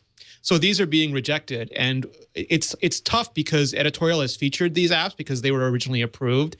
Developers have, users have gotten used to using those features, and there is an appeals process at Apple and all the way up to the executive committee for the App Store. And pCalc got reapproved, but it doesn't look like the drafts widget will be the keyboard widget. It's unsure what's going to happen with Panic, and it creates this thing where Apple gets tons of negative press. Developers have no idea what's going to be approved and what's not going to be approved, so they have a huge chilling effect, and we get functionality that we might have come to rely on taken away from us. And I'm hard-pressed to find better solutions because they all have negatives too, but it seems like once again we're back in 2008, 2009, where it's just impossible to tell from one day to another what's going to be rejected and what's not. So drafts, which you've picked as a pick of the week from Panic Software, does what? And Transit. Transit. It was letting you upload any transmit. Yeah, it was letting you upload arbitrary files to iCloud Drive or other providers. And so here's drafts, which you refer to in the article. What does drafts do? You could hit that plus button. It would take you to the app and start a new draft. Okay. So the idea was quick open a document. Yeah. So they previously... And which I really like, and pre-populated with what's on the clipboard. Yeah, so the previously Apple rejected launchers from widgets because they didn't want one app launching another app. Turns out they don't want apps launching. And one of the problems is that, people say Apple is doing this, but Apple has different organizations. There's a bunch of different people involved. They all have different opinions, and there's different opinions on what these widgets should and shouldn't do. And it looks like sometimes some people are winning, other times other people are winning. But from the outside, it just looks capricious and arbitrary. Right. Well, because if you're a developer. Because it is. I mean, it is true that internally there are all kinds of debates, and there's a discussion about what the appropriate use of certain widget actions are. God dang it! Sorry about this. Of course, I had exactly the document that I needed to talk about this open, and now I've had to restart my MacBook. But it's it's exactly as Rene says, that there are all kinds of different, not just factions of thought inside of Apple, but different companies, so to speak, inside of Apple that have different. Will talk about different things for different reasons, and their wires get crossed a lot. But the thing is, Apple is not a garage startup. They're not a kitchen table production with 8 people. They are one of the largest tech titans in this world. They should have their act together. And so it seems like a problem with this that they should be able to solve, that they don't just simply put an app out there and then decide, oh, wait, with the one voice, the external voice that Apple has, they say that this app obeys all of our rules and we want our users to have it. And then, no, actually, this app does not obey our rules. We do not want our users to have it. The second thing that's kind of troubling, and I hope that I can get this back up again, the developer of Launcher had a really good blog post, and I really wanted to be able to quote it directly. I hope someone else can pull it up because, again, I'm restarting right now. But he's saying that when he was in his conversations with Apple about why his app was rejected for similar reasons from iOS 8, it was originally accepted and then rejected later on and had to be removed. They said that they occasionally, this is from his conversations with Apple, that sometimes Apple will use a app as an example because and this is according to his blog post, the best way to get the word out about what a developer should not do is to have a high profile takedown so that people can know about this. They will look at this, try to figure out what it was that this one app did that they should now not do in the future. I don't know. That, again, this is based on this person's description of his conversations with Apple, not something You're talking that about I know. Greg Gardner, who is a creator at Cromulent Labs. Yeah, exactly. It's a really very good. There is a blog post. change.org petition. I don't know if you could petition Apple for anything, but yeah. So I mean, if that's true, that's kind of remarkable that they would let this person spin their wheels. 8 months of development on an app just to, we feel as though this is good. We can use you to make a statement, to deliver a message. So I don't know if this is true or not. I think it would be remarkable if it were as simple as he's describing. But even beyond that, there's the problem of, I really don't think that great apps get written if developers aren't allowed to stretch the rules a little bit, to say, here is technically what you are allowing me to do with this, and so therefore I'm going to use this in a very special and different way that no one has ever considered before. That's how brilliant stuff gets created. Once you say that, no, we have thought ahead to the 9 ways that this API can be used, you are not allowed to create a 10th way that this is going to be used.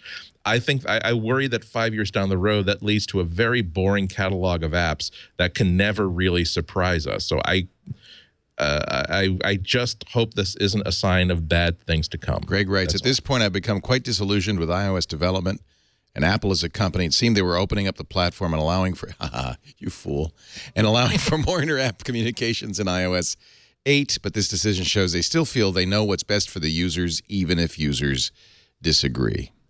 But they have difference of opinion internally as to what's better for the user. Like, I think what Andy said. By the way, I just got to point out, your article in iMore has right next to it a nice big ad for the Moto X, which I highly recommend. If people are bothered by this, they go out and buy.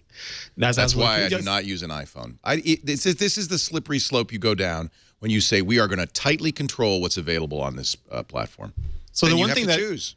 The one thing that I think is different than, like, I think Andy's absolutely right, but the one thing is that they don't put these rules because there are a lot of people from engineering to App Store management who want to see those kinds of apps, and they don't want it. Like, for example, if they made a no calculator widget no calculator rule for widgets, we wouldn't get pCalc, but because that rule didn't exist, James Thompson made it, someone tried to reject it, it got appealed and it got bumped up, and someone said, no, this is great, we want this kind of app. Yeah. And that'll happen with a few examples, and over time, that'll get sorted out and we won't get these rejections, but it's a horrible way to sort out that process. This is what happens when you set yourself up as an arbiter, and I think it's just I prefer. That's why I prefer. It's really one of the chief reasons I prefer Android. Period. And, it's just a difference in philosophy. But it's a philosophy I completely and utterly reject, and here you're seeing exactly why. But I'm saying there's positives and there are negatives. I was this morning, again, the hellacious rain, it really did. I'm looking at things we might be talking about today, and it really did occur to me that this rain is symbolic of the difference between the Android approach and the iOS approach, where it is raining like hell outside. The iOS answer is, I'm not going to let you leave the house because you're going to get soaked if you go out there. No, I'm not going to let you leave the house. the Android, and so that's good because you are going to get soaked. You don't want to get wet. You'll believe me. You'll thank me later that you decided to do your errands 4 hours from now when it's sunny outside.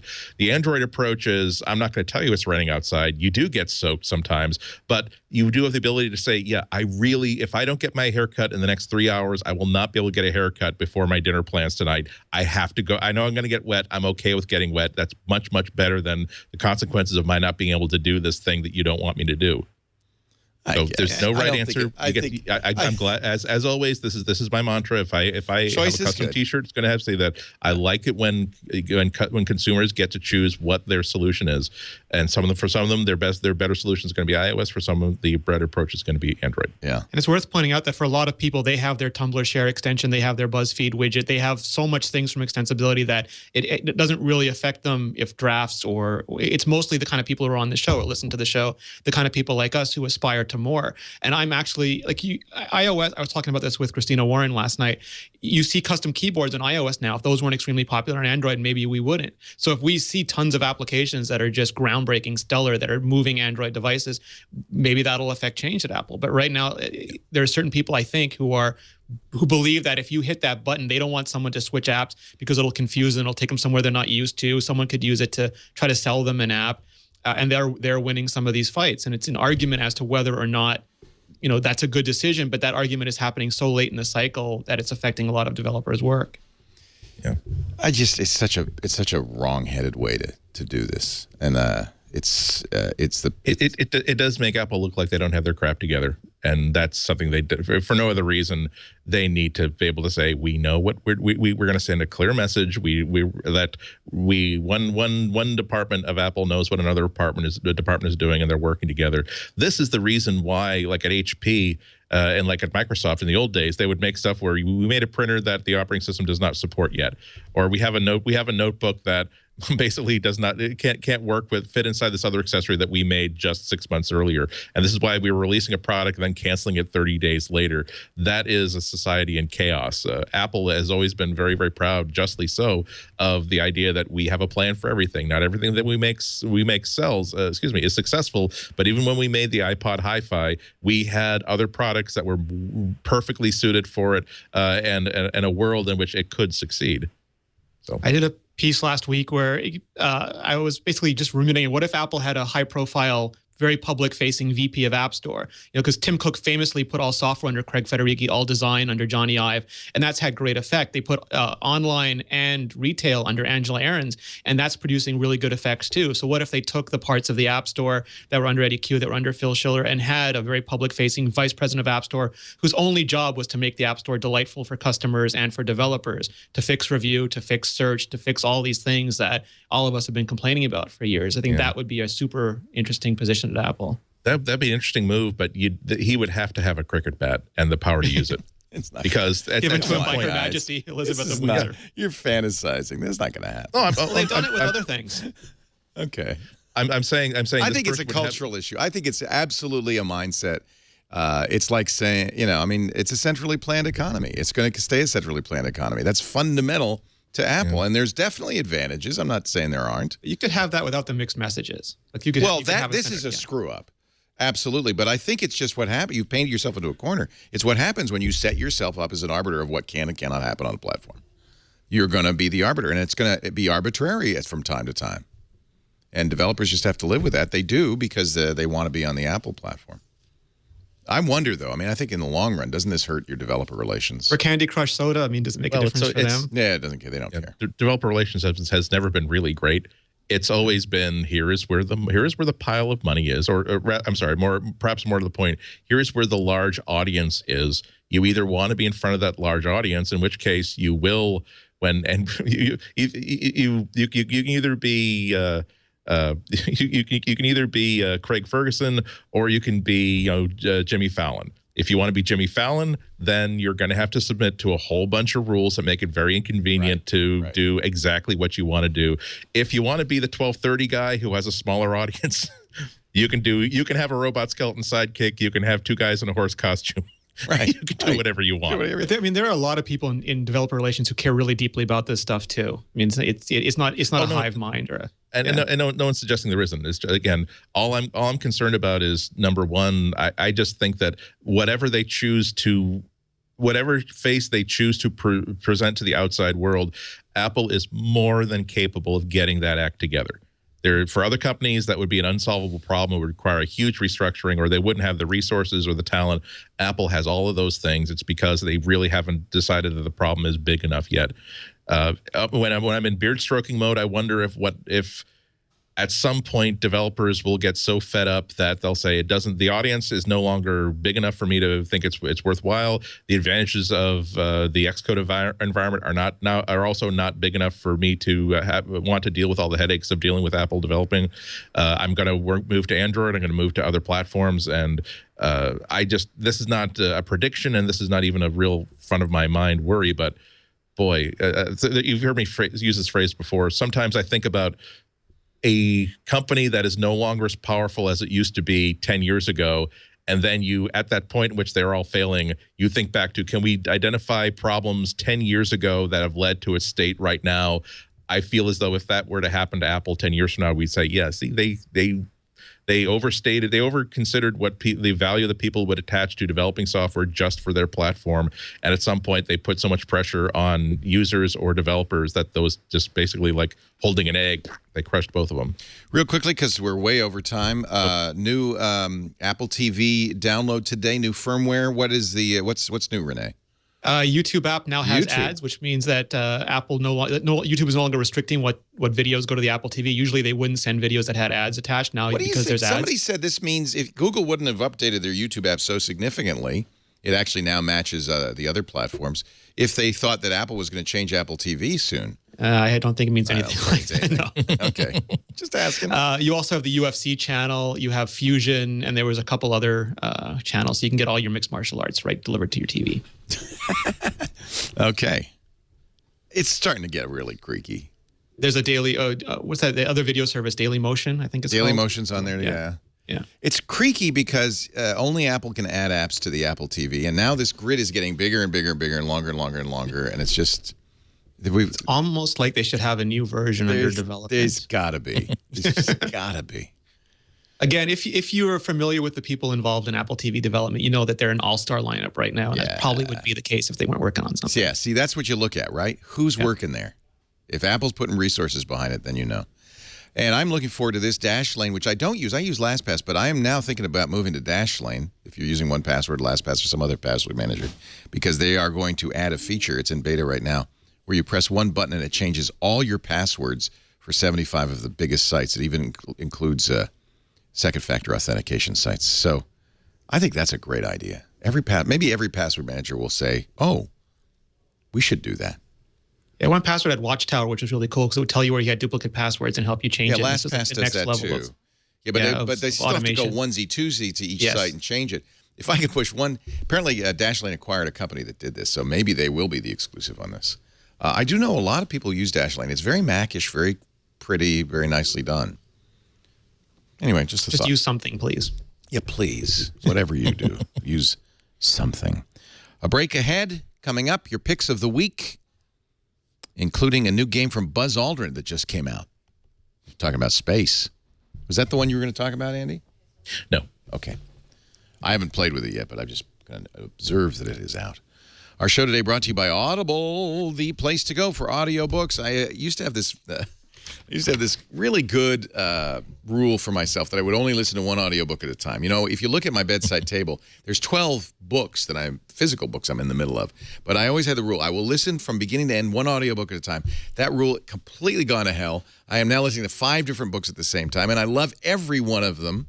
I'm really enjoying the variety and quality of Audible books. If you have not yet listened to audiobooks, really, there really is no other choice than audible.com. I invite you to go to audible.com/MacBreak because we're going to get you a free book of your choice today. But let's ask Andy what he's listening to first. Easy pick this time. It's The Art of Asking by Amanda Palmer. That's a name that a lot of people are familiar with. She's a musician. She became in the news a couple years ago because she had a really successful Kickstarter to fund and pre-sell her next album. And then she turned the experience and the idea of becoming an artist who she did a TED talk that got several million hits. Very, very beautiful, put together, about the connection between the artist and the community that supports them, and how it's okay to be a little bit more open about how, if you I want to do the next album, if you buy it in advance, I don't want necessarily free money to do it, but if you buy it in advance, that will give me the funds to get the studio time. Or I want to do a tour, if anybody has a spare room that I can stay in, that's great too. This is sort of that TED talk expanded into a 100,000 word book, and it reads more like a beautiful blog post, actually, and I mean that in every positive way, where it threads. It's a combination of a memoir and a talk about the evolution of an artist, and also the evolution of the music industry, and how her personality and her life and her business and her art kind of meld together. That's why I call it a blog post. It's very well edited, very well put together. And the star of the show is the fact that I really think the best way to do it is on Audible and not on text, because of course she reads it herself.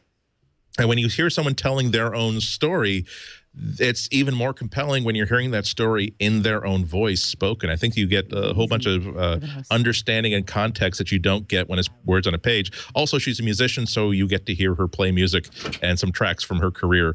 And so it really is probably one of my top 10 audiobooks ever. Just such a pleasant experience, start to finish. Amanda Palmer, The Art of Asking, How I Learned to Stop Worrying and Let People Help. You can get that for free. If you're also looking for other recommendations, I might point you to Audible's new list, The Best of 2014, which has recommendations in many different categories. I have not even heard of this one, the audiobook of the year, Hamlet, Prince of Denmark, a novel.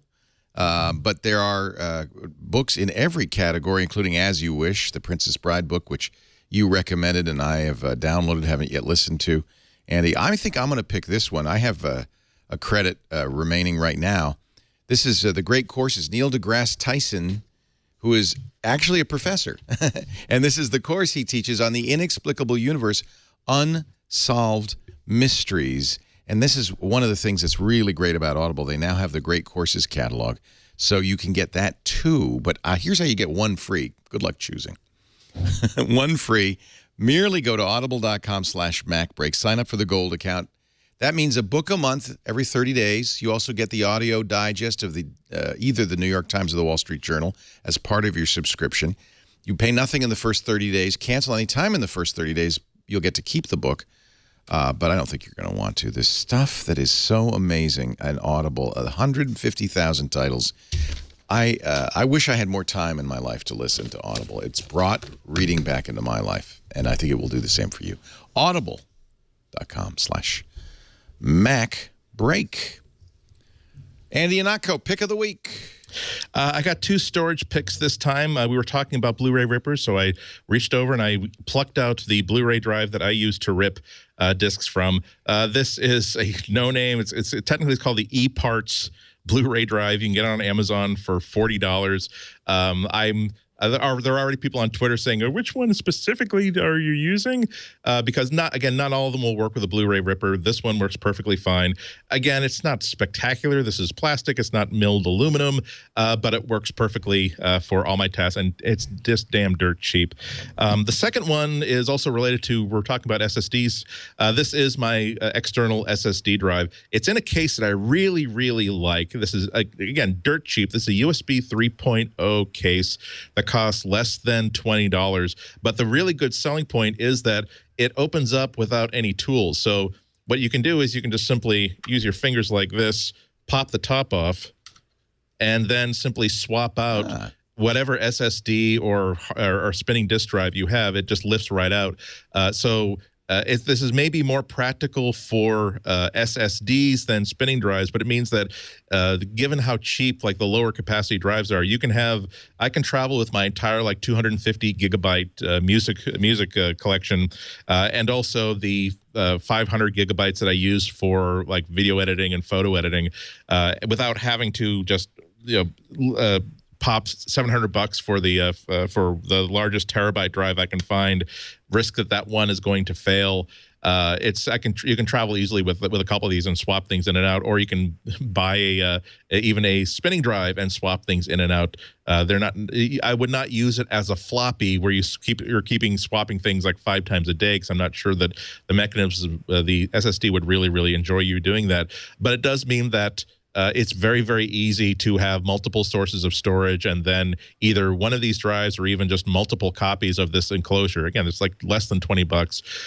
It's not like it's made out of one block of premium aluminum, but again, it's plastic. It will last just perfectly fine. I've been using it for the past couple months, and I'm very glad with that purchase. These are both things that I just bought with my own damn money. And one thing that you've got to give them credit for, the company name Ihnatko, is the same name. You knew where I was going. Is the same name as the company in Office Space. It's the only thing I could think about during your entire review, Andy. Yeah. It's spelled a little differently. Yeah, it's a little different. Yeah. It's legal. I'm going to have you come back over the weekend and finish this hard drive case. I love Ihnatko. Do you think they knew when they named that company? No, I think that, for people who can't afford a genuine Ihnatko drive, they want to get the off-brand. I love it. Rene, Ritchie, something was going on backstage there. I don't know what he's been up to. I gave you a few extra seconds so you could prepare your pick of the week. Oh, I was just moving the giant gray curtain of doom away because it was starting to fall on me, so I tried to move it to the other side. Okay. What's up? So my pick of the week is in honor of the discussion we just had with Andy. It's one of my favorite apps. I'm pretty sure I've picked it before, but I use it all the time. It's called AirVideo HD, and it does one job really well. You run a small app on your Mac, and you tell it what directories you want it to look in, and from that point, you can stream any video in those directories directly to your iPad, directly to your iPhone, and even better, press the AirPlay button and send them directly to your Apple TV.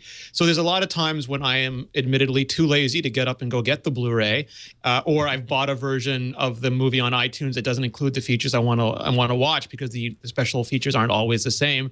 And this way, if I happen to have it living on my server, or if I have home movies or anything else that's on my Mac, I can just with a couple taps, get that video loaded into the app, watch it on my iPhone, watch it on my iPad, or AirPlay it directly to my Apple TV. It just does that job fantastically well. And Awesome. they keep improving it. Awesome. This just came out, and I'm not going to review it because I haven't tried it. It comes from Slytherin. Slytherin Games. Buzz Aldrin's Space Program Manager. Road to the Moon, the ultimate game of space exploration. I don't know anything about this, but I'm pointing it out. You have to buy it, but it's also available on Steam. $29.99. It is available for Mac. And it looks cool. Read about it. I don't know anything about it. But the fact that it came from the second person to walk on the face of the moon gives it a little bit of credibility. Once again, proving that if you can say, "Hey, I walked on the moon," you'll win any argument. Anything. When I was on the moon, I said, "Yeah, exactly." We are ordering the poo-poo platter for 8. We're not ordering separate entrees. All right, walked on the moon. We love you, Buzz. Yeah. Anyway, this looks interesting. It's a simulator of some kind.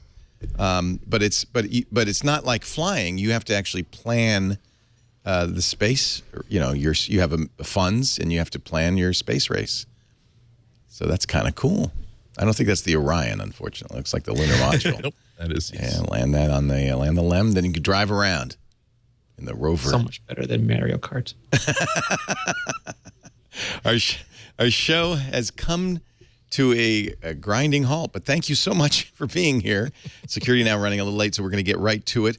So, Mr. Andy Ihnatko, thank you for your contribution. As always, today, Chicago Sun-Times, the celestial waste of bandwidth, and 2 cows looking to jump over the moon.